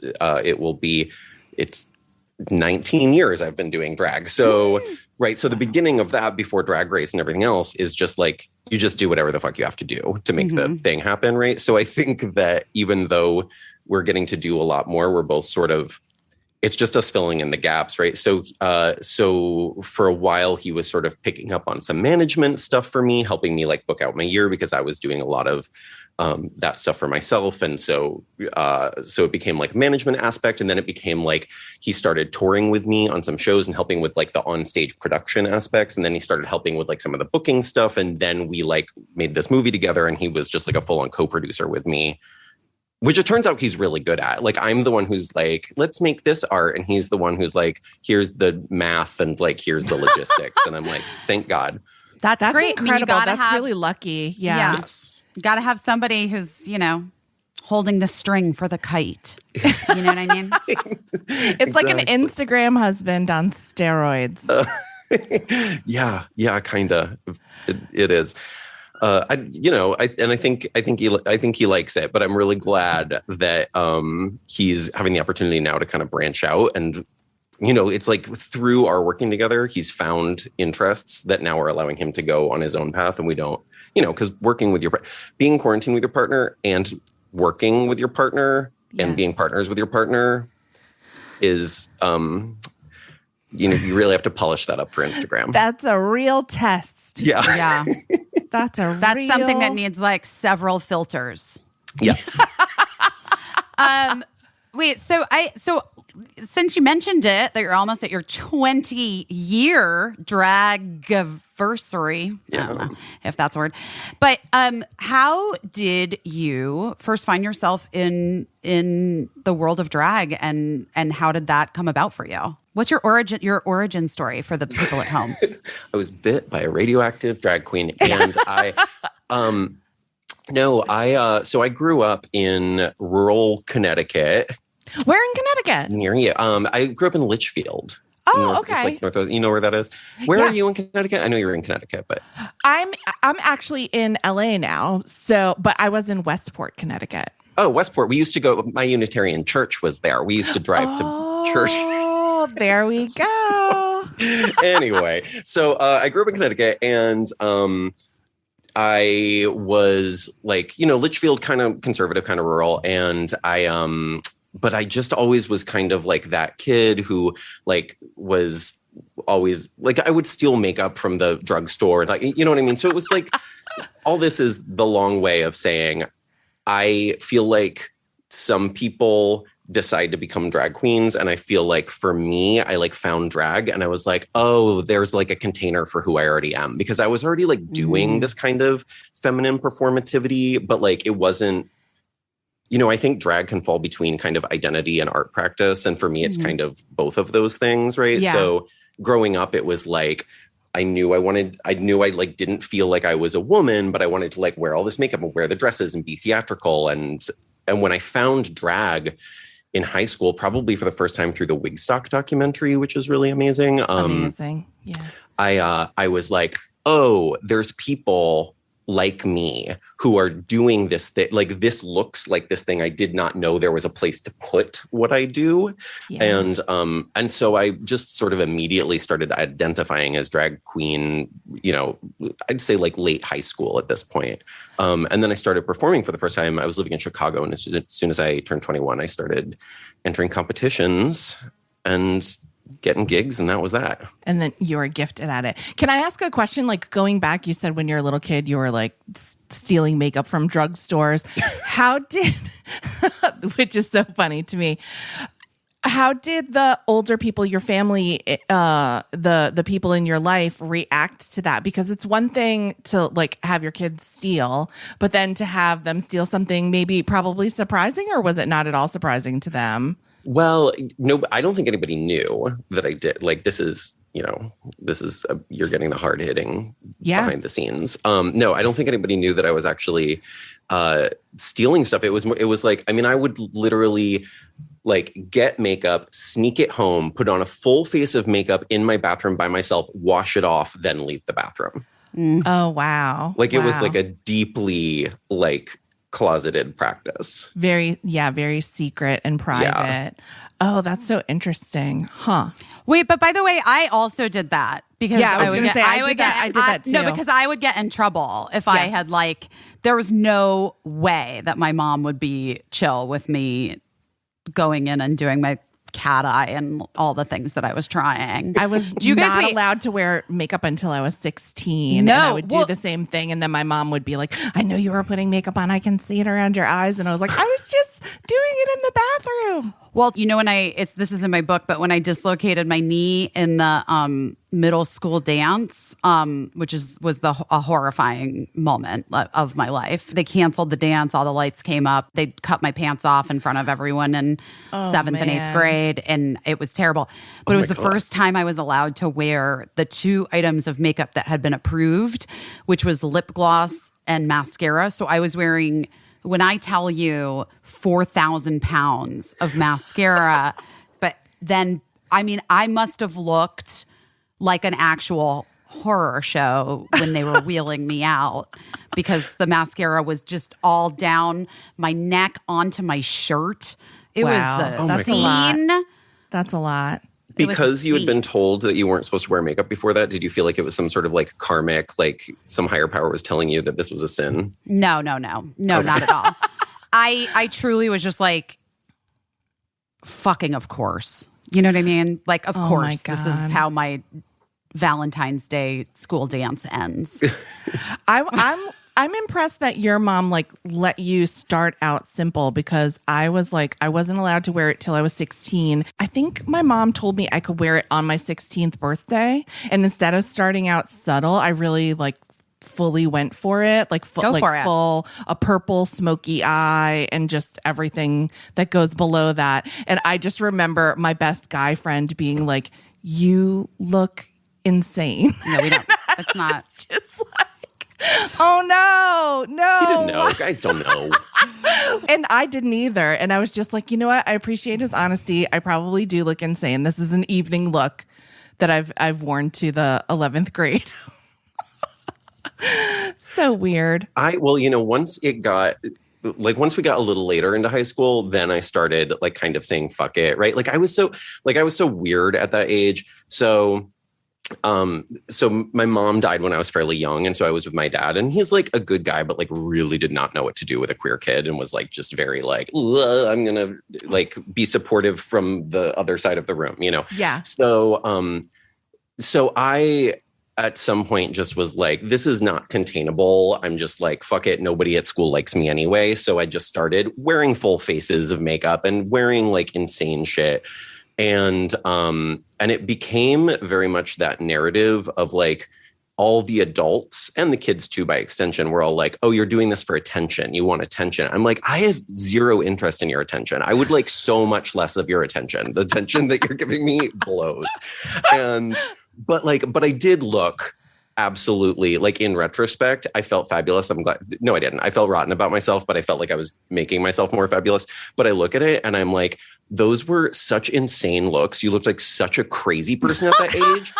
But like, I'm so glad that I didn't like start my career as a drag queen with the crazy trying outfit. Like I'd already worked through my awkward makeup by the time I hit the stage, you know? But also I do have to say, like, even, you know, to have a single dad who didn't really know what to do, he knew enough to like not make you go back and wash your face before you left for school in the morning. Yes. He let you wear what I always think that's such a blessing. Just like sometimes, I mean, I don't know, sometimes it feels like neglect, but also like when parents like don't know how to handle a thing and so they just sort of like don't do anything, that can be really great.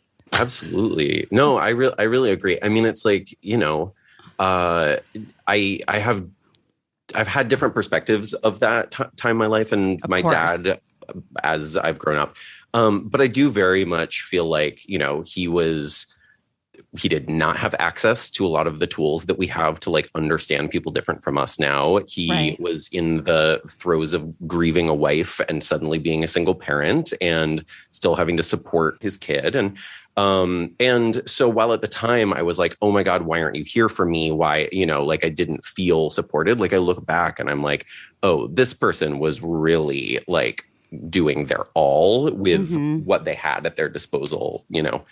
I think that's also a thing that comes with some age. Yeah. If I'm being honest, I think that you're in your 20s, you're like, fuck you. You didn't do anything for me. You never supported me. And then when you get into your 30s, you're like, oh my God, you were a human being that was trying your fucking best. And outside of being like in an abusive household or, you know, something like that, like most of us, like, especially also my friend brought this up the other day. We're sort of like, our age, like around like I would say like mid 30s and older, like our parents did not go to therapy. No. And it was like most of them didn't, or it was just sort of like beginning kind of, and it was bad therapy. Yeah. Well, when I sorry, I'm like, am I talking about this? I don't know. Whatever. My dad's not going to listen to this. My dad is in therapy right now. He told me, and I'm like, with who? Like, how are you know, I'm like, I feel like he's like, I've been in therapy for 4 years. And I've been like, wait, but have you gone to more than one session in that 4 years? Like, what is happening? But I do feel like we have the blessing of sort of growing up, like using those tools. But yeah, you're right. Like our parents didn't go to therapy, but now I'm watching my dad be in therapy, but like still not know how to go to therapy. I'm like, what tale are you weaving in therapy that you're not getting any constructive feedback? Yeah, it is sort of wild. Like all of a sudden, like my dad was like, my dad was like, it's totally different. And then my mom was like, well, his doctor put him on an antidepressant. He's great now. And I was like, well, this was like 10 fucking years ago. I was like, well, where was the antidepressant? Well, I guess it didn't really exist. I don't know. It's crazy. Yeah, it's wild. I think that like our parents, like in my experience, I like got put into some therapy, but like not even like long-term therapy, but just to like handle things when, you know, like a terrible thing that happened to you when you're a teenager, go to a group chat for like 12 weeks or whatever. But I was put in one of those group chats too. Yeah. It was terrible. But it was like, that was the thing. It was like, it was starting to become a thing where it's like, hey, this should probably be a thing that we all do-ish. It's having some good, I don't know, if you're like, yeah, therapy, maybe we'll try it with these kids because I don't fucking know what to do with them. But for themselves, like none of them did it. Right. I know. Or really did it. I loved my group chat because it ended and also because we would get pizza after. Mine was like, it was a group of kids with such different problems, like deeply troubled children with nothing in common, all just sitting in a circle triggering each other for an hour. So like wild. Yeah. And same. That was and mine like you're too. supposed to just like work it out amongst yourself, Right. amongst like the dozen kids, and there's just a person, like one adult there with a notebook drinking coffee. Like, right, looking back at it, it seems like, wait, was the plan just to like have us cancel each other out? Just like let's let them deal with each other so that we like don't have to actually bear the brunt of this? Because it seemed a little Lord of the Flies. it was wild. The only agree. thing I remember from the talking is that somebody asked me, how come you never talk in this group?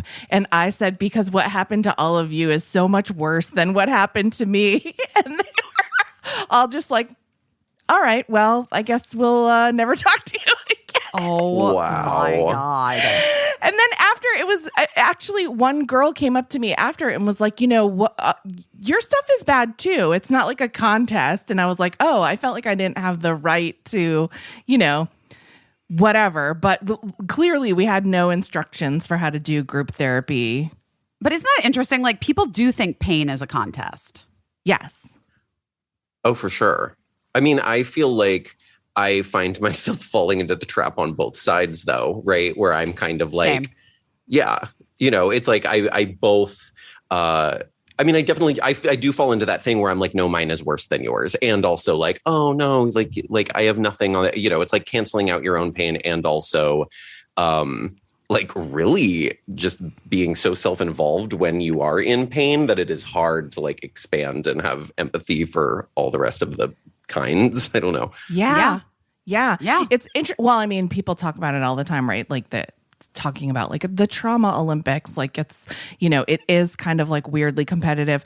And also it took me a long time to realize that like, even, talking about like, well, what happened to you versus what happened to you, and what happened in your life versus what happened in your life.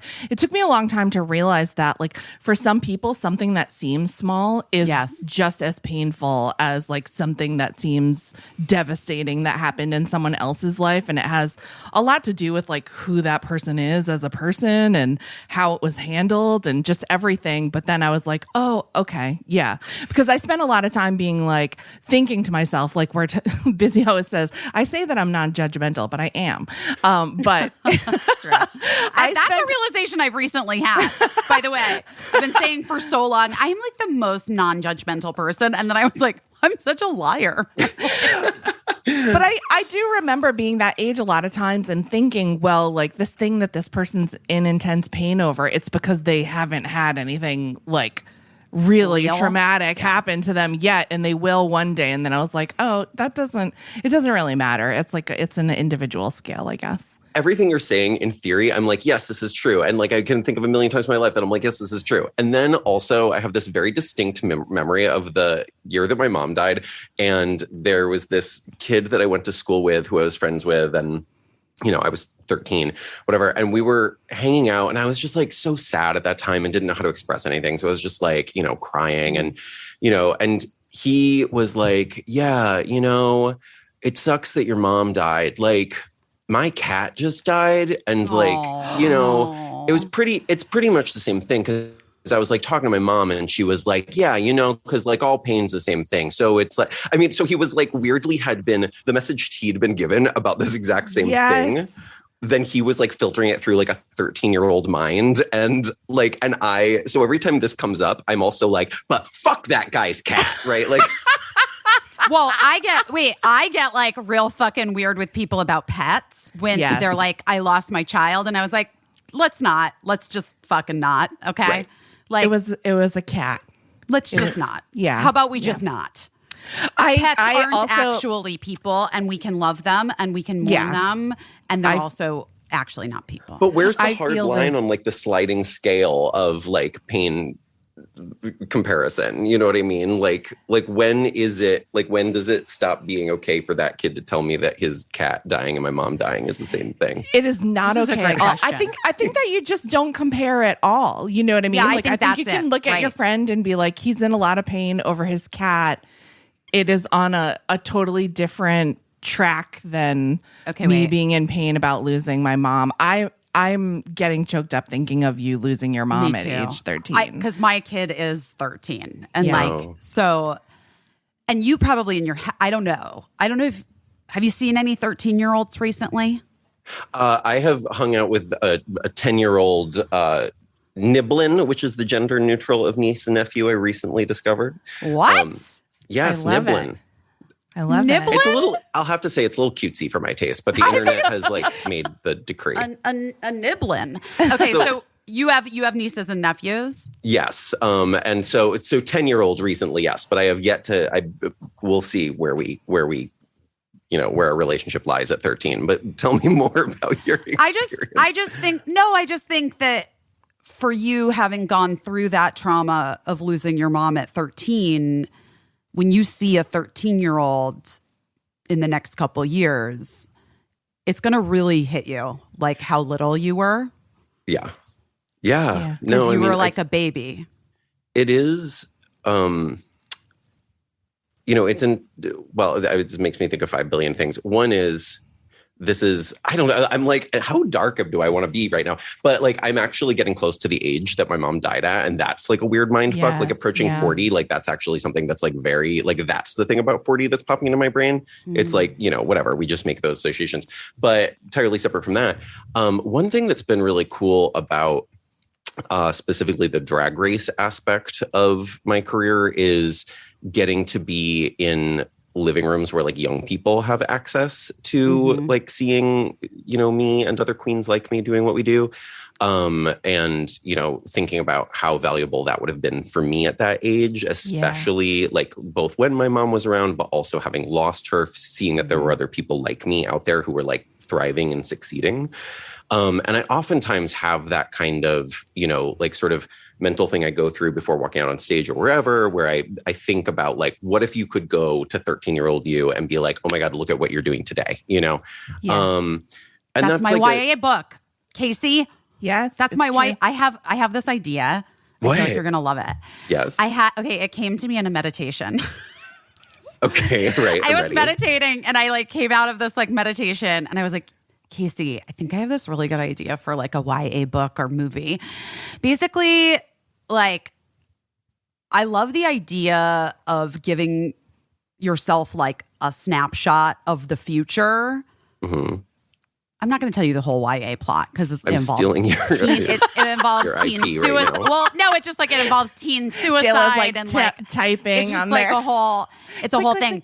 But like part of it that I like, what if there was some sort of technology created that was like a photo booth, and you go in and you get 4 snapshots from the future, but you have no context and you don't know, but it's you and like whatever.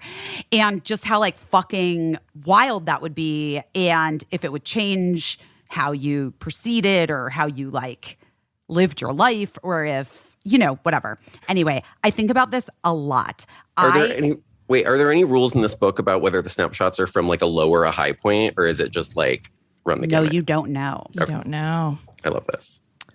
But I'm not writing it, so maybe I'll. I might. Maybe we'll all work on it write it. together. I'm going on that retreat next week. Maybe instead of doing some work on myself, since I turned that corner, now I'm not crying as much anymore. Maybe I'll write my YA book.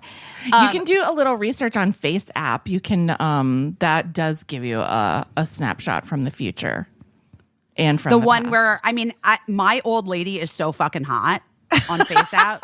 Oh, I bet. Have you done it with BenDeLaCreme? No, I've never used it on any form of myself. Oh, it's wild. I bet old BenDeLaCreme would be hot as well. Mm-hmm. Very I don't know if it would dynasty. even, a lot of those apps like have trouble even like registering her face as like human. It's, there's Really? well, it's like, when you start drawing the makeup on that big, it's like, where are the eyes? So. Wait, this brings up another question. Do filters bum you the fuck out because you've spent like literally almost 20 years perfecting an art that now people are just like, oh my gosh, look, I like have giant exaggerated eyes and like high eyebrows and like, you know what I mean? Not so much, because I still know that I can walk into the room and take all their breaths away, Yes. But there is definitely, my filters came out right around the time that my skin started benefiting from them in makeup pictures, right? So that was great. But also, I will say the thing that I actually feel like that about is YouTube makeup tutorials and how everybody has the same face stamped on over and over and over again. And I'm like, remember when we all had to cry in our bathroom and figure out how to make our mascara look best through the tears? Like, that's how you get an original look. Yes. Oh my God. I had 2 books. I had the Kevin Aucoin book when I was older, but Same. I had a Boy George book when I was like 12 or 13. I think that was like how to do your makeup like Boy George. And I was like, yes, this is perfect. That's how I did that smoky purple eye for I watched the original Beverly Hills 90210 and would sneak into my mother's bathroom and would practice the makeup that I saw on the show.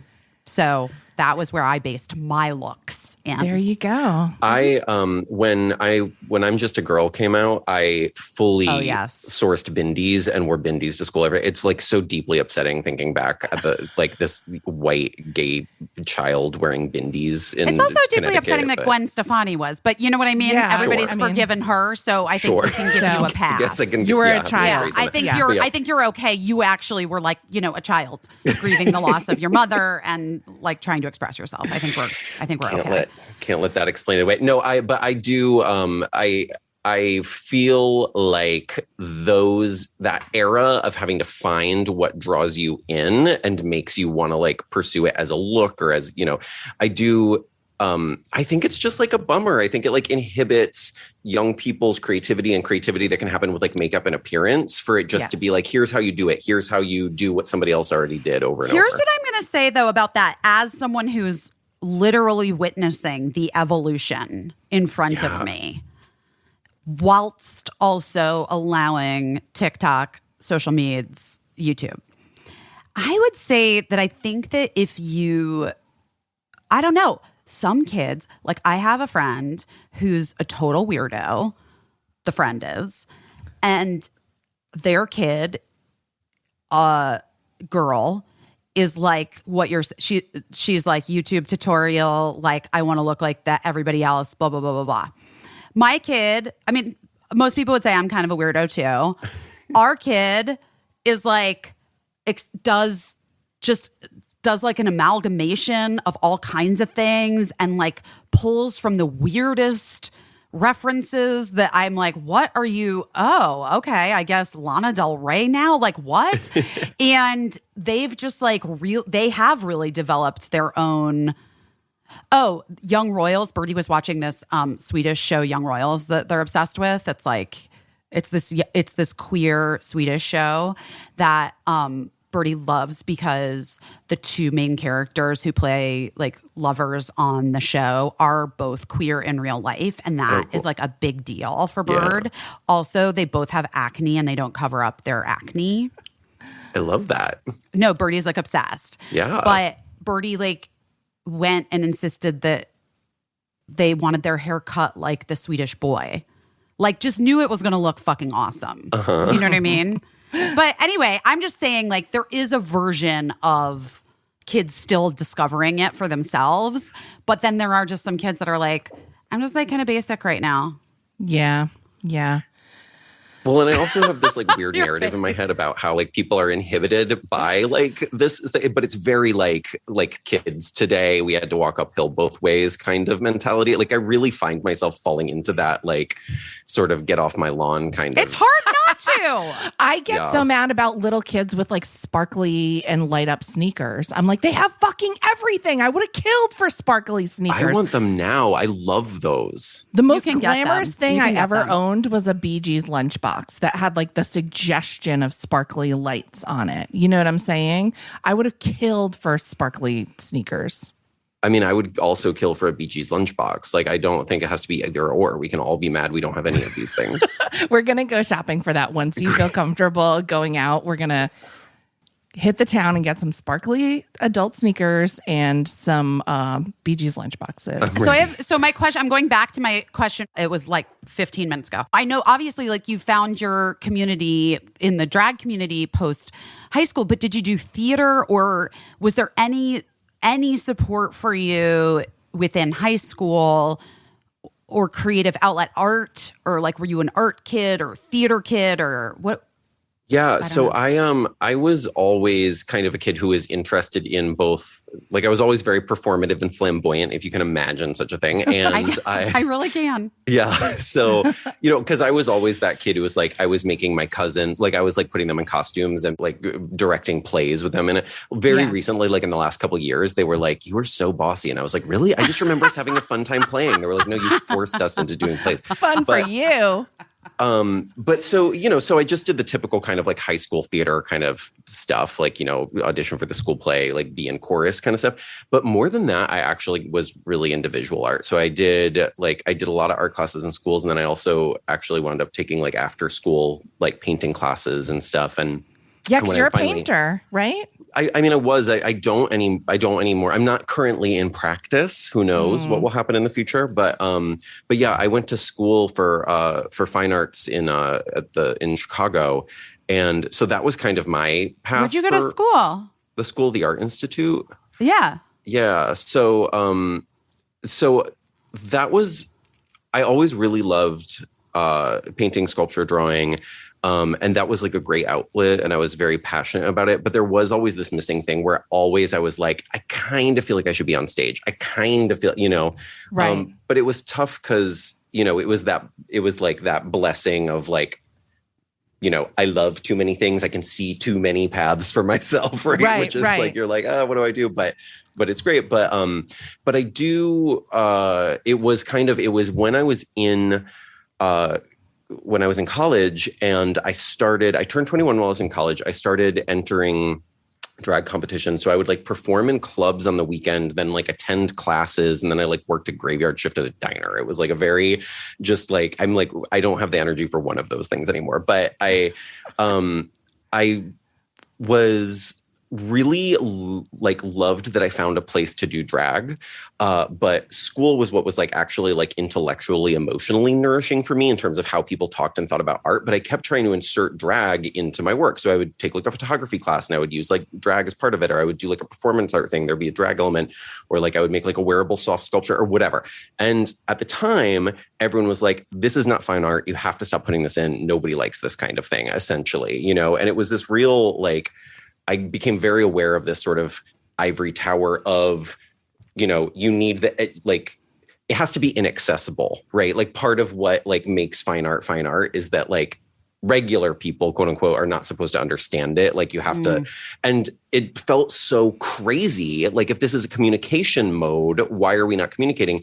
Meanwhile, in drag, I was trying to do all these crazy things on stage and tell stories and do all this stuff and do political work. And people were like, no, please be pretty and lip sync. And I was like, there is something very wrong with this whole situation. And so that was kind of, those two push-pull things became, you know, I was like, what I love about drag is that it has like a quote lowbrow sensibility, which is just say it feels accessible. It's like, it's sparkly, it's fun, everybody gets let in on it. But I think then a lot of people want to cap it at like, that's all it can be. But that's just the path in. And then you can do a million things.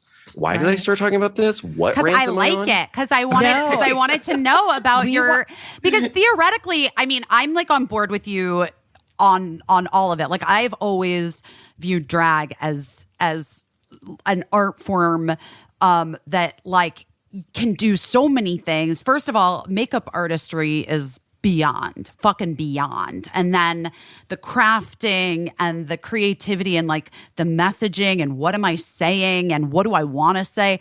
Like I have long just been a huge fan of drag as an art form. And I've always thought of the performers as performance artists. And Dela, you in particular, I wanted to ask you about this because I wanted to ask, like, you are wildly funny. You're a wildly funny improv comedian.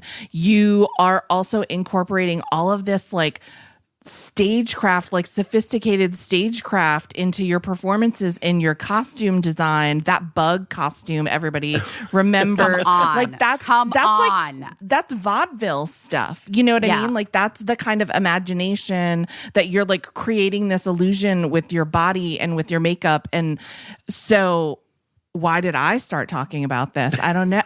I don't know, but I'll keep taking more compliments. Please continue. But were you always funny? Did you know that you were funny? Did people find you funny? I think it wasn't until like I knew that I was loud and said things other people didn't seem to understand for a long time. But then it wasn't until probably, you know, mid-20s that I started actually understanding that people thought I was funny. I still struggle with that. I'm still like, really? But, you know, like it's, because I think a lot of times, like if I'm writing comedy, if I'm writing a script, like, okay, great. I'm glad people think that's funny. But sometimes, you know, there's this thing where I'm just like, but I'm also just saying what makes sense in my brain, or I'm like creating what just like is logical in my mind.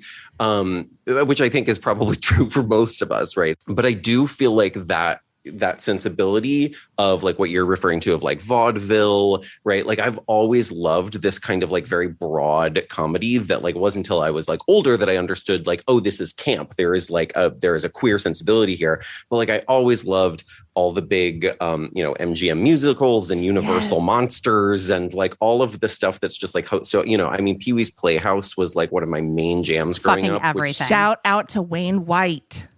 Like that show is still my like biggest drag influence in terms of. I was gonna add, that was next question. What do you consider some of your biggest drag influences? And are there any drag queens that you really look up to, or who mentored you, or who helped you on the way up? Oh yes, absolutely. You know, I mean, yeah, like I said, when I was little, it was like, I mean, Paul Rubens that whole show is a drag show and it's phenomenal. So that was definitely a big thing. Elvira, obviously, like huge, you know, these sort of representations that at the time I didn't know were drag, but very clearly are in retrospect. And, Yes. And then I also, like, I did grow up, like, my heterosexual father, for whatever reason, like, owned, like, a lot of Barbra Streisand records and, like, loved, like, we watched Kiss Me Kate, like, once a weekend. So, like, the Ann Miller, Ann Margaret, Anne Ranking, all the Anns, like, very influential. The Mount Anmore. Yes, it's just, well, but that's, it's not a Trinity anymore, so that kind of like messes with the vibe. But but I as far as queens, it was like when I first saw the Wigstock documentary, that was, like I said, that was the first time I really had access to knowing who was out there and what they were creating, and that they were like really creating. I mean, if anybody is not familiar, it's like, Lady Bunny she's this legendary drag queen in New York. She created this outdoor festival that would happen annually. And it was just like all the drag queens coming together. And this is like, again, when this was still a very niche thing. And the idea that they could take over a public park for a weekend was like pretty revolutionary. And it was really just like the craziest performance, so it was like these queens were like super inspiring. You can see Coco Peru in there, you can see Jackie Beat in there, Alexis Arquette, Leigh Bowery, who is like such a mind-blowing performance artist, who does this number in the show where he like births an adult woman live on stage. It's like, it's so crazy and amazing. So these queens were all people I looked up to, but I didn't get to meet until later in my life. And then was really that thing where, holy crap, I feel like I'm meeting this legend. But again, It's kind of before the mainstream explosion of drag. So other people were like, who? And I'm like, the most important person.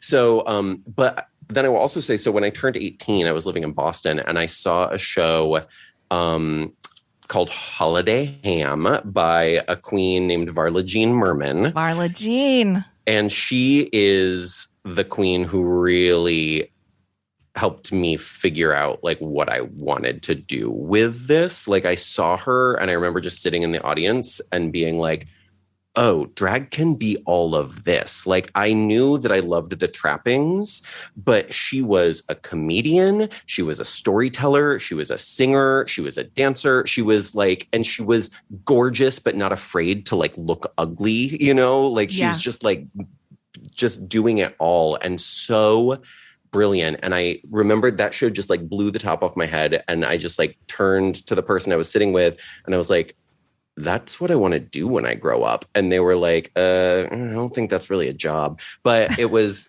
really like this huge moment for me. And then years and years and years later, I met Varla for the first time because she always performed summers in Provincetown. And I started performing there 11 years ago. And I met her and I could barely speak to her. I was so nervous the first time we interacted. And then she came to see the show. And now this is like the beginning of P-Town career. And anybody who's like, worked in a place like this is like you're barking out on the streets. You're trying to get audience members in. I was working with a troupe of 3 other performers. And there were nights where there was like a 1-to-1 ratio stage to audience. It was like, and that's just like how you work your way up in Provincetown, But one of those nights, Varla was in the audience, and I was like, "Oh my god, I have to perform for like 3 drunk like Boston bachelorettes and Varla G right now." That's like, and it was so terrifying.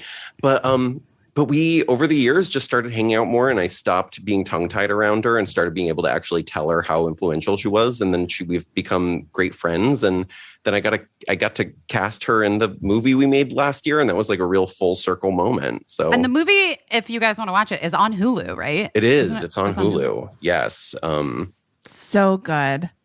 Thank you. Yeah. No, I was really, that was really exciting because we initially just, we self-produced it and we released it on Vimeo just kind of on our own. We were like, we're trying to figure out how to exist in the pandemic. And then, and then Hulu came a knockin', which was pretty mind blowing. It was pretty cool. So that's incredible. Definitely watch the movie. If you saw the movie and you loved it, Dale is also going on tour. We're back on the road. Thank God. This is going to be my first actual live tour. It's exactly 2 years because holiday season 2019, Jinx and I were on the road with our holiday tour. And then that was it. Like after Right. that, there That's was it. everything went. So yeah, so we're heading back out, and she's actually in LA right now, not with me in this moment, but we've just been like in my basement holed up working on the writing process and starting to build the new material and figuring out,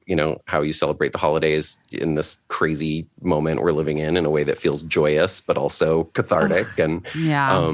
but yeah, I'm super excited about it. I'm so excited to see it. And I think that just this last part of the conversation is really why your art and your performance speak to me, because everything that you're referencing as an influence, your love for performing holiday material, that's all my dream come true. That's all I ever want to do. It's true. Pee Wee Herman's the inspiration for every like adult serious comedy that I'm like, it starts with Pee Wee Herman. We and did also, that.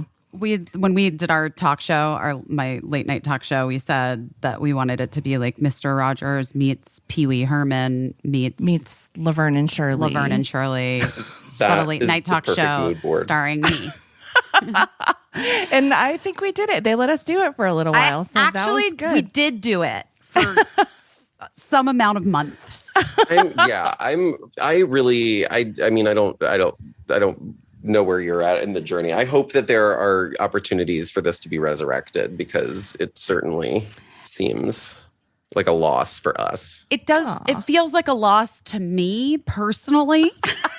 No, I turned a corner, guys. I turned a corner. I have like grieved the things. We're moving forward. I don't know. I like doing this a lot. The podcast has been super fun. And Caissie is like, I love listening to Caissie talk about shit. So Nice. It always makes me happy. I'm like trying to pretend I have my finger on the pulse. I don't fucking know what people think. Yeah, I don't either. Did you watch the Met Ball arrivals this year? No, I've looked at Instagram. Does that count? Well, yeah, sure. Yes, That's what great. I meant. That's all it is. I don't think there's anywhere you can watch. I don't think Ryan Seacrest is like doing it for E. But what did you think of camp the year that they did camp? Were you as a person who's basically committed their life to camp? Yeah. Is that fair to say? Yes. Oh, 100. Yes. I feel like a steadfast like advocate on behalf of camp, which I feel like has always had a weird bad rap, and then suddenly is being celebrated in this very specific way. I don't know. I mean, it's also complicated. I could talk about all of this for like 5,000 hours, but it's just that double-edged sword of, drag queer aesthetic. It gets more popular, gets more accepted, and that's wonderful in the ways that, visibility, less marginalized, et cetera. And also it's like it feels like it loses some of the heart of some of these things. Like camp is not about like camp comes from,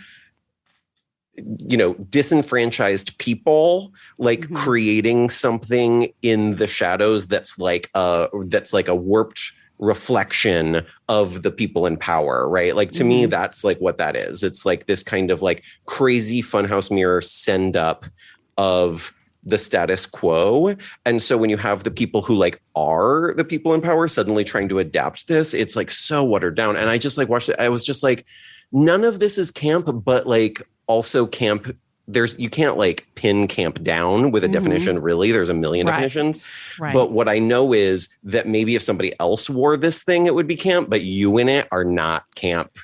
Yes. Because you can't present yourself as an example of camp when you're doing like very sincere model face. You know what I mean? Like the lack of acknowledgement that this is humor and that, it felt very weird and hollow to me that year. I have to say. It seems like a very like way to both like somehow commodify this thing, but also lose all of the fun of it. All the fun, right? Yeah, that was like the bummer for me. I was just like, where's the fun? Yeah, it was like really deeply dissatisfying. Did anyone do like a birdcage skirt with like birds in it? I can't remember. I would have done that. I think Kim Kardashian West's outfit this year was campy. That I love her Babadook look. I loved it. I just keep What? thinking of like What's Peter the- Pan's shadow, like Mary Martin with Peter Totally. Pan's shadow. Yes. 100%. But wait, Yeah. what's the theory behind it, guys? I didn't read any fucking articles because I just couldn't be bothered right now. I but- said that my theory was that because it was like American fashion, lexicon of fashion, my theory is that she is American fashion to the point where she can black out her whole self and just her silhouette is enough. like, you know who it is. Yeah, you know who it is. And Fuck. That is actually true. I like that. I like that take. I don't know if that's true. Also, I felt like, because I love a conspiracy theory, I was like, that might not even be her. Might and not then be it's like her. a commentary on Fame, how she That'd be the doesn't even best. have to show up and everyone's going wild for the outfit she has on, but it's not even her. I love that. We'll see. We'll, or we won't. We'll never know. No, and it's so sad. Like that's the sort of thing that it's so satisfying not to know. It's so satisfying just to put that out into the ether and then like never find out and just to be like, oh yeah, this is how the world works now. This is how Fame, and like we're all like excited about this person that very well may not be this person, but I don't want to know. I don't want to know how the kicking it sausage with is Jiffy made. Pop. Yeah, exactly. I don't know whether I want to know exactly. whether the sausage is there or not. Well, Dela, I feel like we went over, like, the theme of the podcast is always pivots. We went over a number of pivots that you have had in your life and career. The loss of your mother, seeing drag and deciding that's what you wanted to do with your life. We didn't even talk about on RuPaul's Drag Race when you took yourself out of the running to, like, I mean, What what? happened? That was a big one. You That was a big one. devastated the fans. Man, they had a lot of things to tell me about that year. Let me tell you, they still do. People love to tell me about how they. I feel about wondered that. Are people still like making their feelings known to you about it? all the time. Yeah, but it's I would say that for the most of the people I get reaching out to me about it are people who are like, maybe like, oh, I just saw this or whatever. But I get a lot of people, because you take a swing like that, you take a big swing and you're like, okay, this is what this means to me. This is what I hope it means to other people. But you have no idea, especially when you're being edited on reality television, right? Like, right. It's in somebody else's hands. And there were definitely people who were like, I don't get it, but I had a lot more people reach out. And I've had people reach out to me and be like, hey, like you making this statement about like not having to do the thing you're told you have to do to feel like a success made me helped me leave a job that was like really wearing down on me, or like helped me leave a relationship that like looked great on the outside but didn't feel good, or and I've had a lot of people reach out with that stuff, which I'm like, that is great. Anytime I'm like, I get those voices that are like, what are you doing? You blew it, which like a lot of people want to say to me. I get a lot of these other voices that are much more powerful, that are like, you helped me redefine how I think I need to view my own success and when I need to listen to outside voices versus listen to my own intuition, which, right. I have to say at that moment, like the moment I made that decision, it was very clear to me that is not who I am in general. I am very hemmy and haughty, and it takes me a million years to make any decision. Yeah.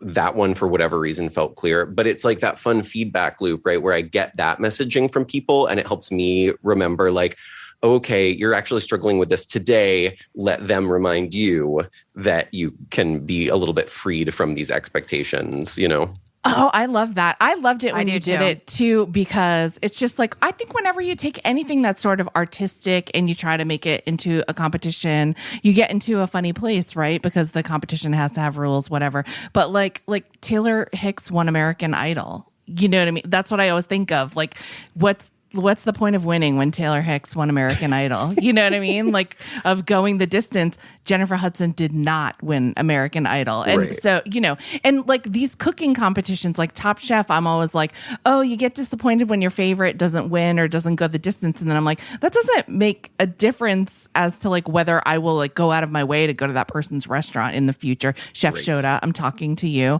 So I loved it when you did. I thought it was so cool. And I'm glad that it's like inspiring encountering people in real life, and still that's a thing that people are still saying to you to this day. Yeah. Yeah. I feel very, very, very fortunate to get that feedback. Because I do think, also because drag is so popularized through Drag Race, but to a lot of us, drag is like a much bigger thing. Drag Race is like a drop, it's like part of the landscape. Yes. I think it's really easy to get tricked into the idea that the crown on Drag Race is the be all end all of drag, when it's just like one of many accomplishments that can be had within the field and within the art form. And I think that's important because, there are a million amazing drag queens out there who will never be on Drag Race for whatever reason. And like that, there are people who went home first who got on the series who are amazing performers. It's just, at the end of the day, it's Drag Race can be a great stepping stone, but like you have to be out there as an artist, like making your work, putting yourself out into the world, and like 2 months of television filming is just one part of your life, regardless of how it goes, Right. So are there any other pivots that have had a huge impact on your life or career? Yeah, I think it's like the biggest one that's easiest for me to think about is just, I know that you guys kind of started talking about pivoting out of pandemic happenings, but it definitely the pivot of moving into making a movie when I'd been so dedicated to making live work, because I'd actually been very, very resistant to doing anything on camera. Like there's a lot of queens doing like YouTube content or like going out for, acting roles or whatever. And I've just always loved live performance so much. Like I love that vibe and the feeling. The energy. And I think I like really clung to it. I was like, I love this so much. I can't let go, and other people have been like, well, maybe you could expand into XYZ. And I'm like, no. So I think that, so obviously the pandemic kind of forced the hand, and I was like, well, this is the only way we're going to get to make anything. Like we can't, so, and I had never taken on a project like that before. So we just, figured it out. And fortunately I had a lot of wonderful friends who work in the film industry who were very generous with their time and knowledge, who kind of helped guide the way. But it was terrifying to feel like, I would say part of the reason that feels like the biggest pivot is because everything else in my life feels like sort of a navigation of circumstance.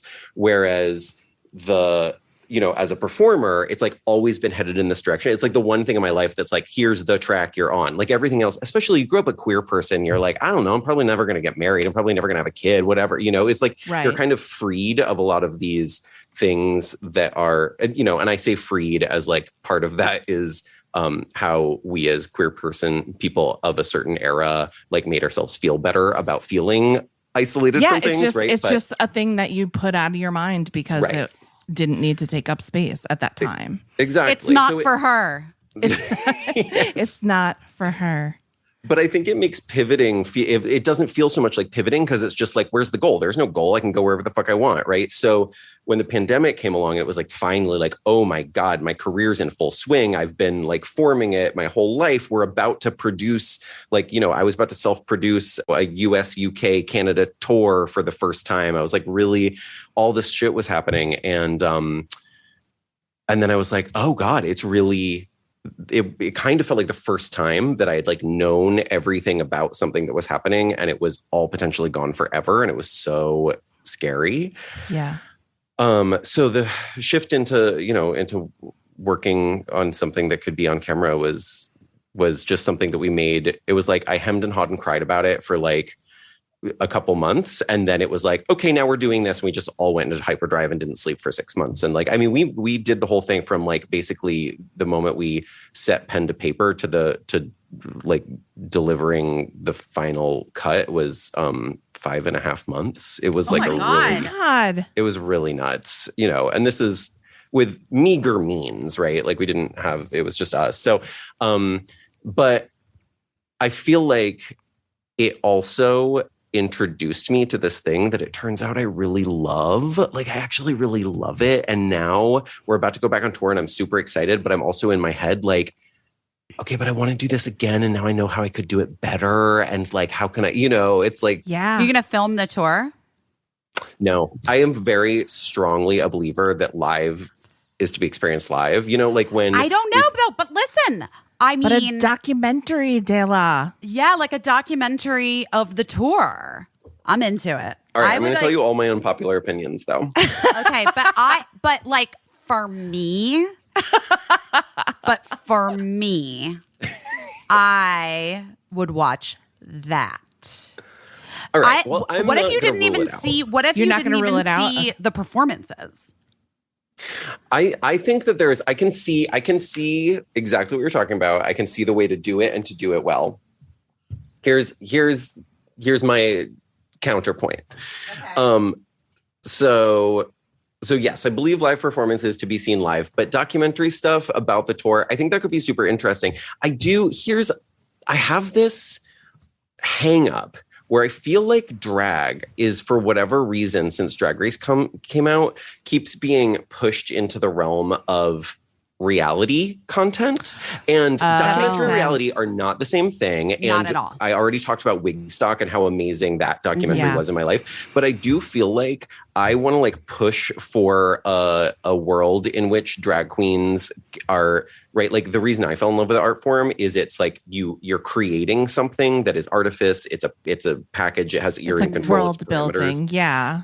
And I do feel like Drag Race has kind of introduced this idea that what's interesting about drag queens is like the sort of male-female transformation and this, you know what I mean? The behind the scenes, which I don't think is wrong, but I feel a little bit like I'm on a personal mission to like reinvigorate the excitement around like drag queen scripted content, if that makes sense. No, yeah, that makes total sense, and you're absolutely correct that our idea for a documentary was terrible. No, it's not. The thing is, I don't think they're mutually exclusive. I just need to continue fighting harder for the scripted stuff, I guess. That's just, you know what, this is going to push me forward. We're going to make a documentary. Yeah. Well, I have to tell you something about me that you don't know. produce. Here's what you don't know about me. I recently have lost interest in almost all scripted content. And so I truly, and so I legit like kind of only want to watch documentary stuff or not I actually don't watch reality and I don't like reality. Same. But I fucking live for a documentary. I love a documentary series. I love like a deep dive into a thing like in a very real, serious, fucking nuanced way. And that's what you lose in reality. Like, so if people are like, what's the difference between reality and documentary? I'm like, nuance. Like, I'm not here for like the fucking quick cut and like, I'm the bitch and I'm the queen and I'm the this and I'm the that. Like, I want to like get in, you know, and like see you with your fucking dad. I want to see your dad watch you. I want to see like, I don't know, whatever. All right, you're selling me on it. Okay. You know what we might be asking for? We might just be asking to FaceTime Dela when she's on tour and be like, how's it going? I'm down. That sounds potentially like the future of documentary filmmaking. I don't know. I do think that I agree with you. And I think that I know I personally am friends with drag performers, for years. And I think that what does get lost sort of in the reality competition of it, because that is what a lot of people haven't seen Wigstock, is that nuance, is like the detail and the humanity. Like a lot of times humanity gets really lost in reality, even on Drag Race, which I think is like a wonderful fucking show and I love. It's fun, but it's a format. It's so and fun, it's, but it's you a know, format. and there's a ticking clock on everything and everything has parameters. And the truth is, like, when left to your own devices, your creativity is limitless. You can do anything when you're... So I almost think like it's time for like a new Wigstock. But maybe you're the person to do it. I think you might be right, and I think it being by drag queens as well is probably, you know, there's a lot of people making drag queen content, but like I think a drag queen perspective behind the camera is important as well. So I agree. All right, I think this it's not my movie to make. Do you know what I mean? But it's I definitely want to watch it. See it. But like, are you available to help? Because I'm trying to crew up right now. Yes, I can hold a boom. I've got very Perfect. strong arms. I mean, honestly, having you in the pitch deck as the boom up is going to be hugely helpful. Yeah. Getting this off the ground. And then I like there'll it. also be a picture of Michelle Williams because they'll if you're using Busy in a pitch deck, that's what we learned is that people always like to throw in a photo of Michelle Williams. Oh, perfect. Totally. Great. Wait, now I'm gonna yes and my pitch. Okay. All right, I'm ready. Why don't we do a mockumentary? A scripted mockumentary within the drag touring world that I'm in. Sure. Sure. Why not? Yes. Okay. Great. I may be the boom operator. Okay. I am absolutely here for this. And then it's fast and loose. But you do it, maybe it's too soon for this tour, but maybe next tour, you do it like the dates that you're in, you schedule it and you book other queens to be parts in it because you're going to be in Tulsa, you're going to be here, you're going to be here, whatever. It's very and so improv heavy. It's well, sure, there's that, but like let's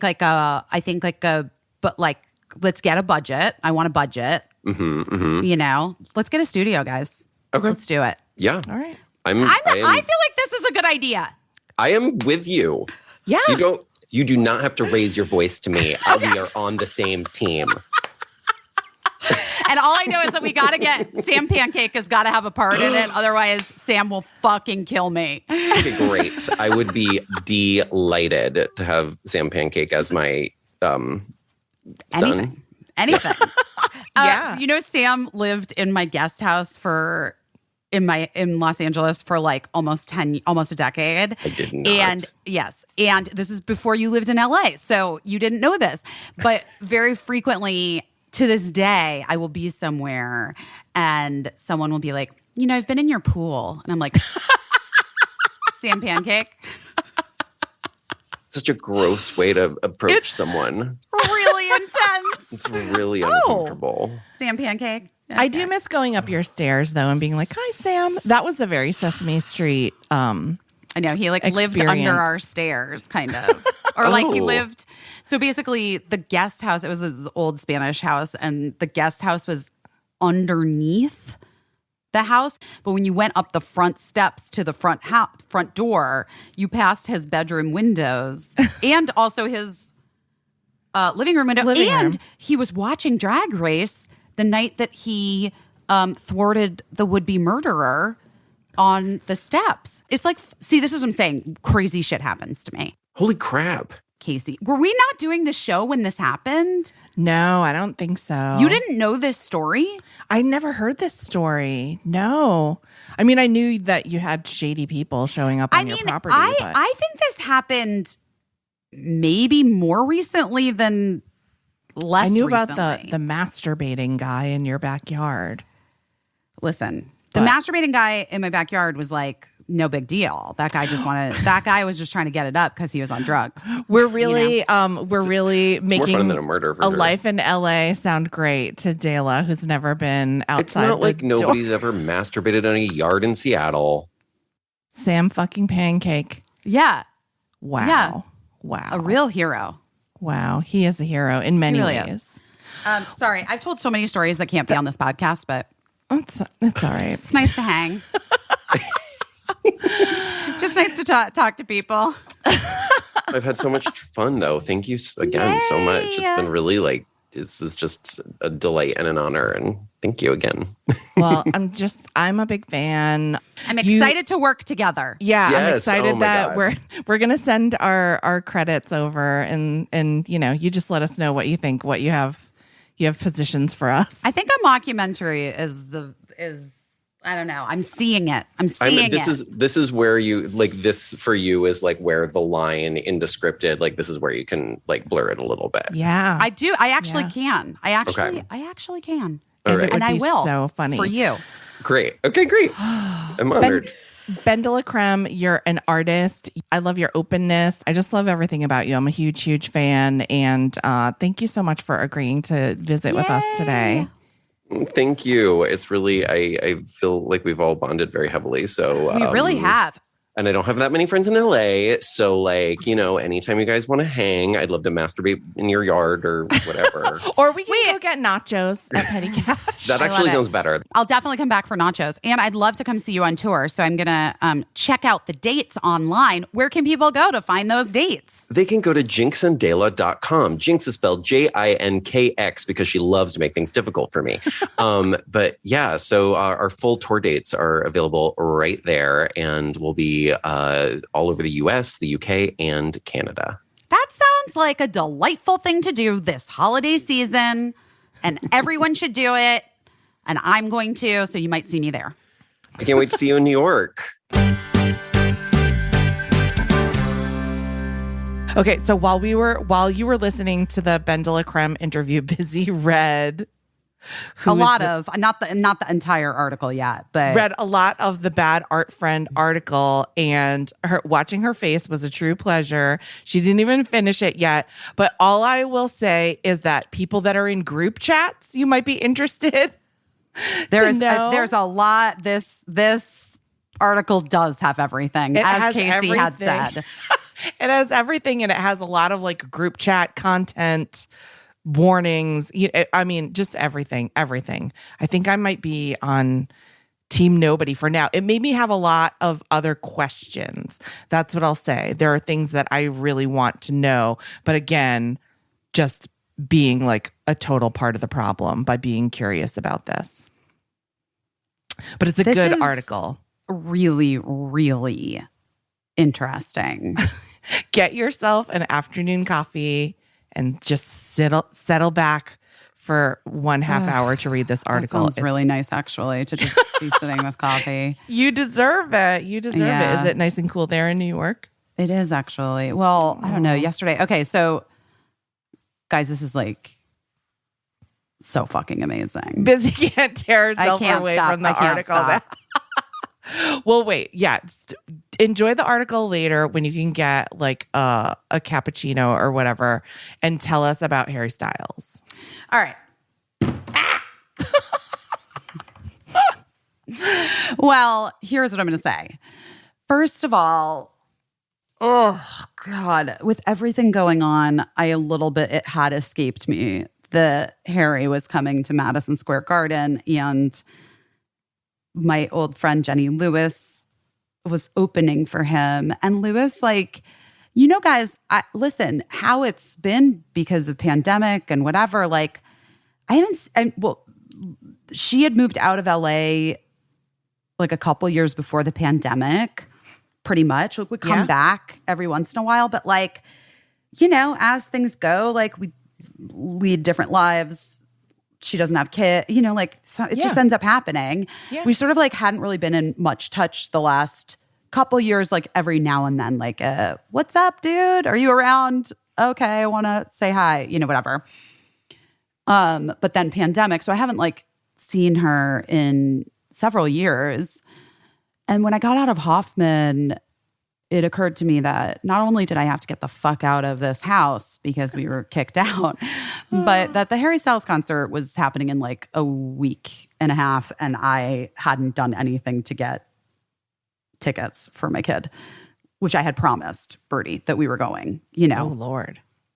Oh, yeah. Well, I just back myself into these things, Caissie, But anyway, so I texted Lewis and I was like, wild days. Here are some things you might not know. Filled her in real quick, gave her the down low.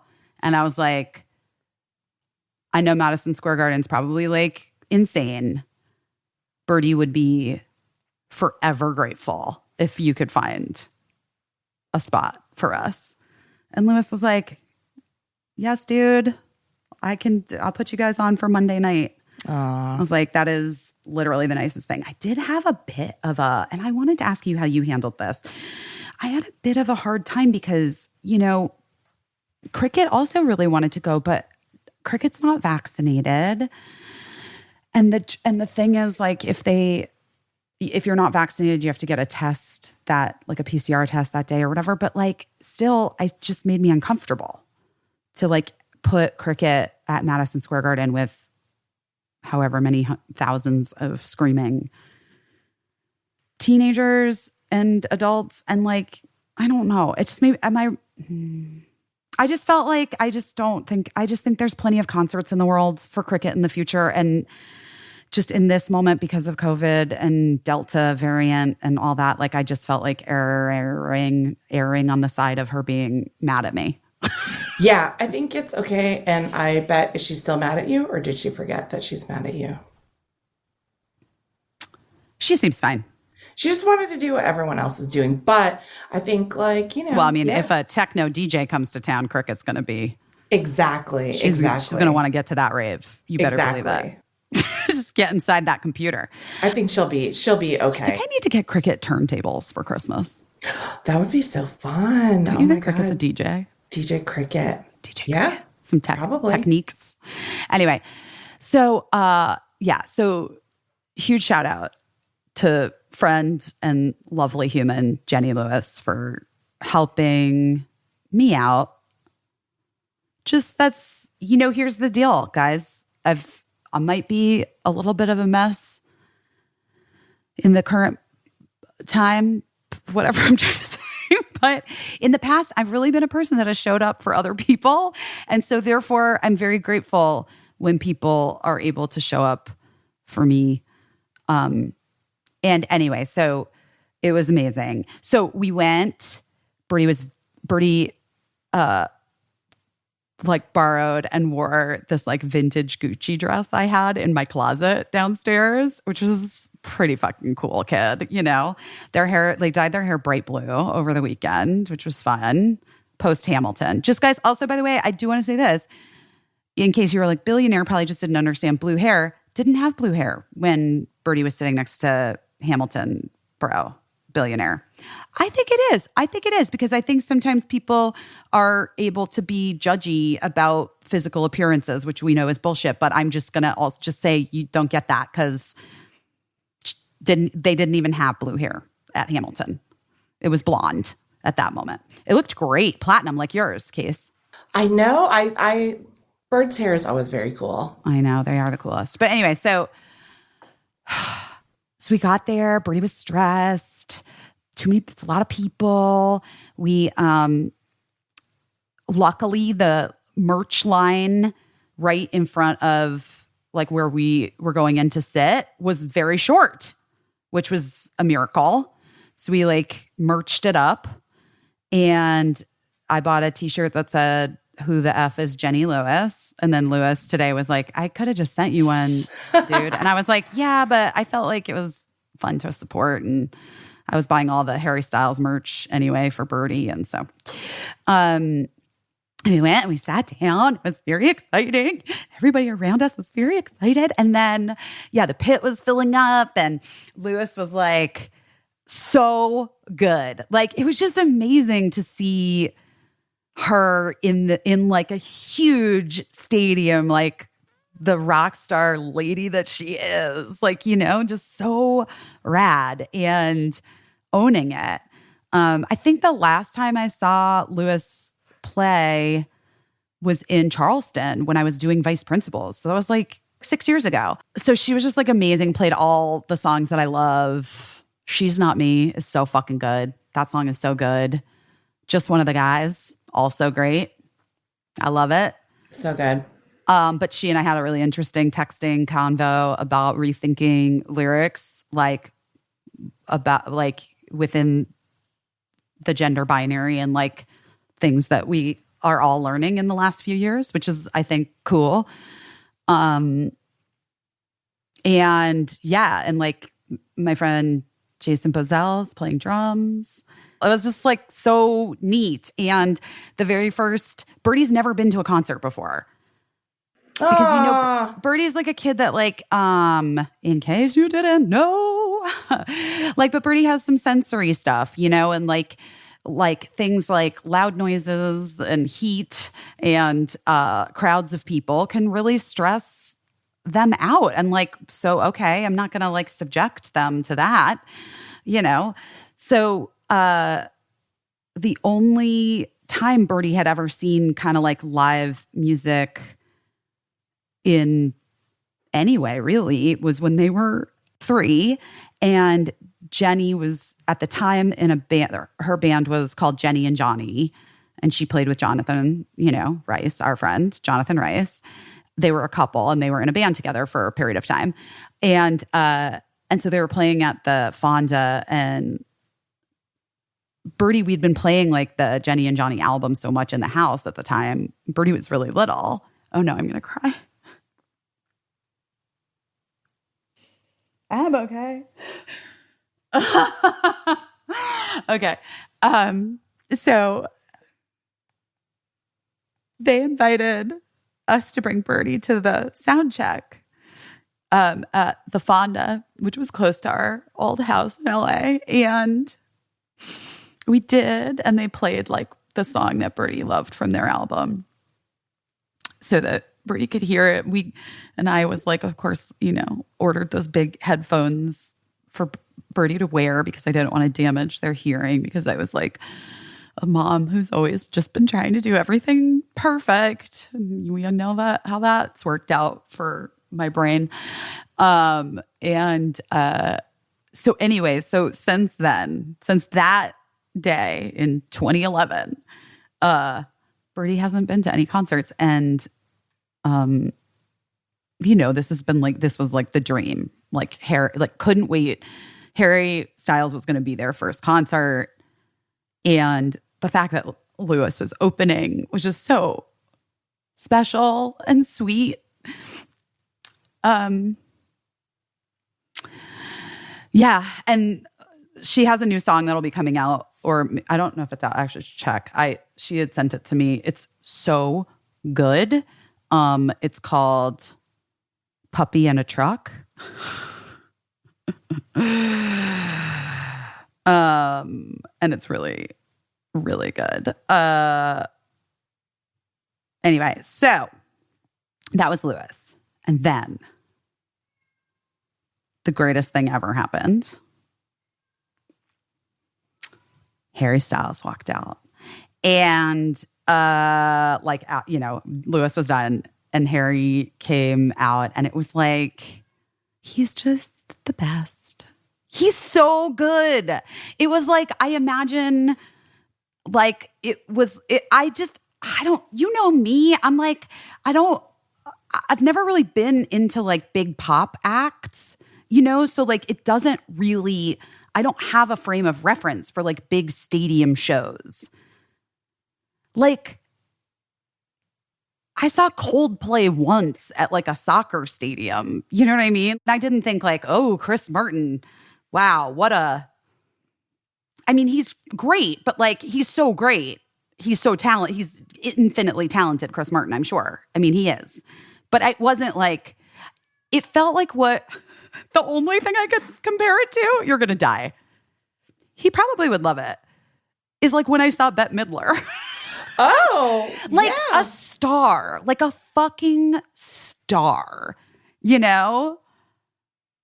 is just like luminous and so talented and so adorable, and like all of these, and like I cried because he just genuinely, like, toward the end of the show, whatever, is like thanking his band and thanking the people, and like it's a New York show, so all of his like really good friends who had come and all this stuff, and then just was like, and every single one of you, because like I don't think for a second, I don't understand. Oh no, see, I'm crying again.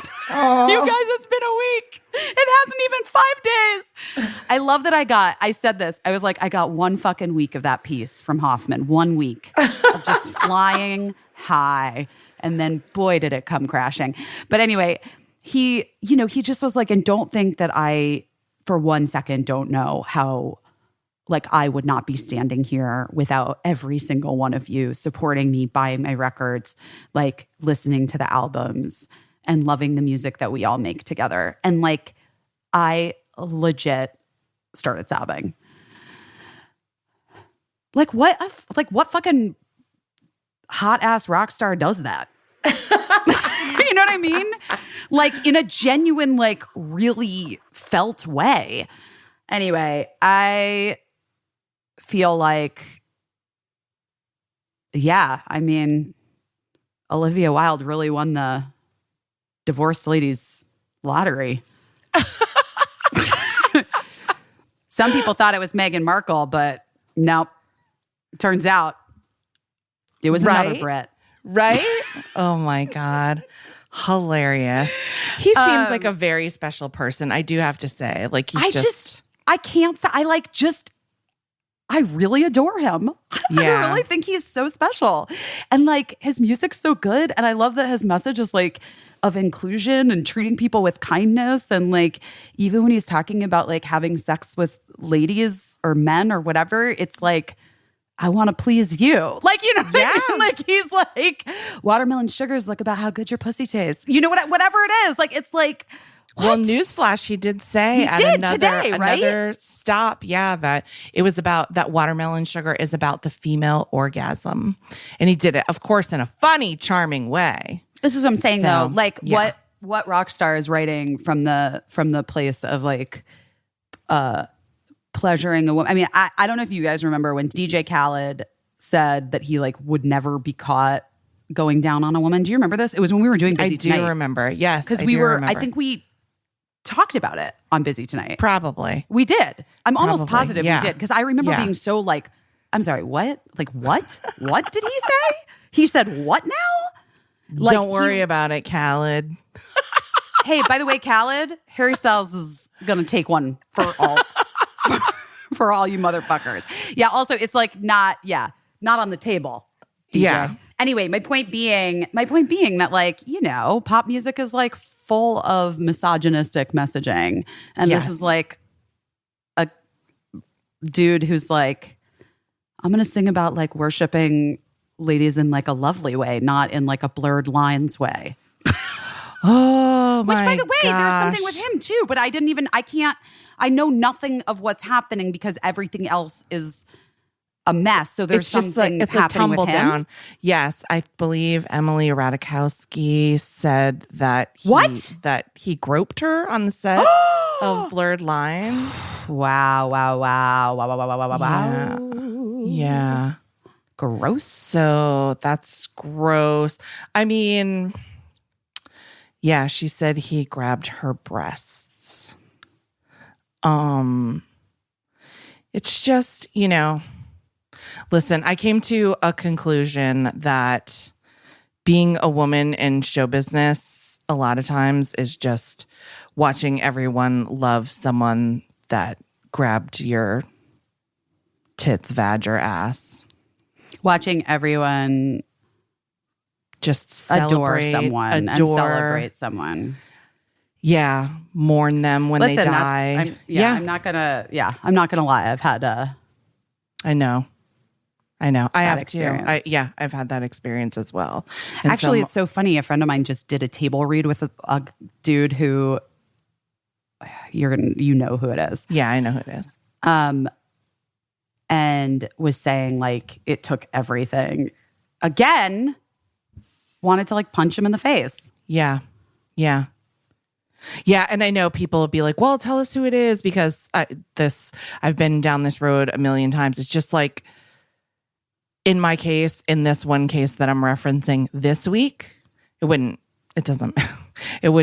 do anything. It wouldn't like change anything. And I just feel like why am I going to get dragged by people that love this person?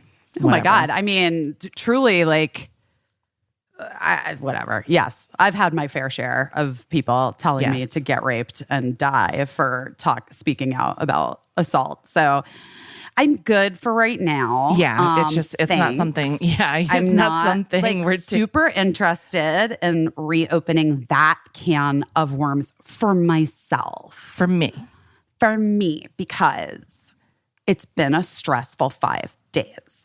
Yeah. But 100% stand with everyone that does come forward. 100%. And by the way, in your own time. That's the thing. This is about an incident that took place on a video shoot that was maybe a decade ago. I don't know. When was a long time ago. A long time ago. It takes people a fucking minute sometimes to be able to speak truth to what happened to them. Yes. So you have to allow people the space to be ready when they're ready and not feel as though it's your responsibility to somehow like shove them out into it. Right. Right? Yes, you're 100% right. And so this podcast has been a real roller coaster. Like It's my been- life. Yeah, BenDeLaCreme, outstanding person. We're gonna apply to work on her movie, on her on her mockumentary. Busy and I are sending our resumes over. We're sending love and support to all our friends in IATSE. If that strike is happening, people are about to learn how important everybody is on the set. By the way, and they're like, what they're asking for is reasonable. Like, it's not. They're I mean, asking not, to, like, by the pee way, and all eat. unions. Like, I mean, what? Yes, it's like it's not just reasonable. It's like long overdue and necessary for the safety of the people that make this shit happen on set. Yes.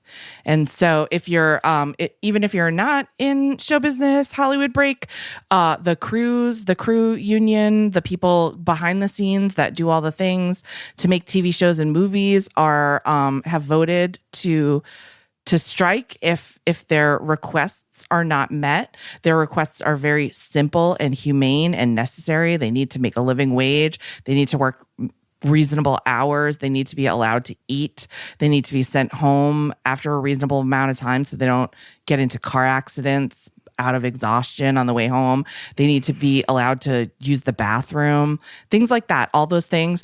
Everybody, I know when we talk about film and television, you have like a really glamorous picture, but there are, regular working class people on the set of every show and film that you love, and they have been getting the shit end of the stick for a really long time. And they deserve to have the support of writers, actors, and directors. Yes. So we're sending everybody love and standing with them. Everybody that went to the marches, thank you for doing that. That was incredible. And so many people shared photos from the marches that they went to. And that was really cool to see everybody out there. And it did my heart a lot of good to see that. And I guess is that it? Is that all we... Well, yeah. I mean, and I ended up having to leave DC unexpectedly, obviously. And I posted the speech that I was going to give at the rally on my Instagram. If you haven't seen it, you can watch it. It's great. I seem very tired or like emotionally exhausted as I'm giving it. But well, I worked on that speech. I love writing a good speech. So if you feel like watching it, please do. And I really like and love all of you. I really like and I really love you all at home. And I appreciate your support of us and our podcast and things we want to do. Like Harry Styles says, we are well aware that we would not be able to fill Madison Square Garden. Even with all of you, but with or without every single one of you. No, but we really do love you. And we didn't even talk. What are you doing your best at this week? Oh, that's a good question. I think I had like a crystallizing moment where I was like, my job is to make things, to write things and to make things. And when I'm lucky enough to do that, I really appreciate it and it's worth pursuing. Like that is really what makes my heart happy and it's really what I want to do and it's worth waiting for. But my calling, I think, is a little bit of a different thing, and that is to facilitate other people getting to do what I love to do. Because if it hadn't been for people helping me, I never would have gotten to do this. And so I feel like, it's not something that I'll ever get paid for. It's not something that I'll ever win an award for or be recognized for. It's not something that someone's gonna steal and write into a short story that then will cause a big New York Times article to be written.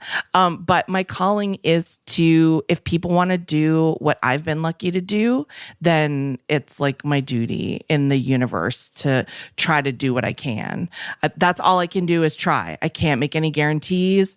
And I will say, since we had such a big talk about boundaries, I'm not talking about everyone. I'm not talking about somebody who's like, I think I should be a writer on a TV show, but I'm not willing to move to LA or New York. And I also don't really like to write anything. And also, like, I haven't even Googled the first thing about how you do this. That's not what I'm talking about.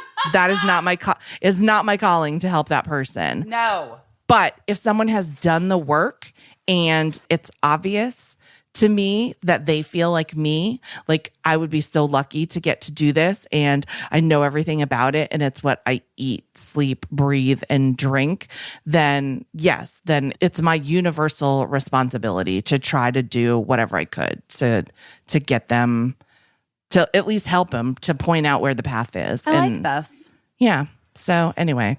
That's very cool.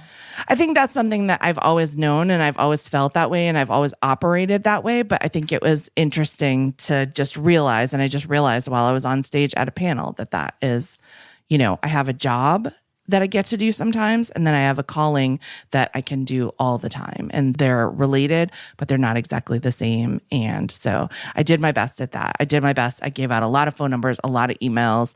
I connected a lot of people, and we'll see what happens. I'm hopeful, knock on wood, that some good things come out of, some of the people that I connected. I really like that. That's really nice. Thank you. You did your best at, a lot, you didn't punch anyone. You know what I did my best at this week? What? Not punching that guy. And also reconsidering ruining his life. Yeah, there you go. I probably won't. I probably won't even put the energy toward it anymore. Whoever probably. He is, I hate him. Ugh, what a fucking piece of shit. And that's just enough. We hate him. We hate you, sir, if you're listening. Sir, you're the worst. You picked on a child. Because probably, when it comes down to it, you probably didn't get any love in your childhood. Because you don't like your life. Yeah. And no money in the world will ever fix that for you, sir. I guess you're trying now.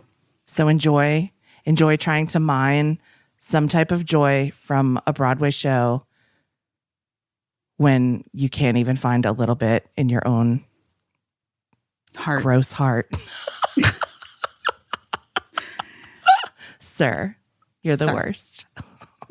Sir, respectfully, you are the worst. Actually, now I wish that's what I would have done. Shit. That is actually the best. Just as I was leaving, like, sir, just very respectfully, you are the worst. Bye. Like, bye. See you later. Guys, we love you so much, and we will talk really to you do. soon. You guys are not the worst. You guys are the best. We love you. I hope that you're all hanging in, doing your best at all kinds of things. And yeah, till next week.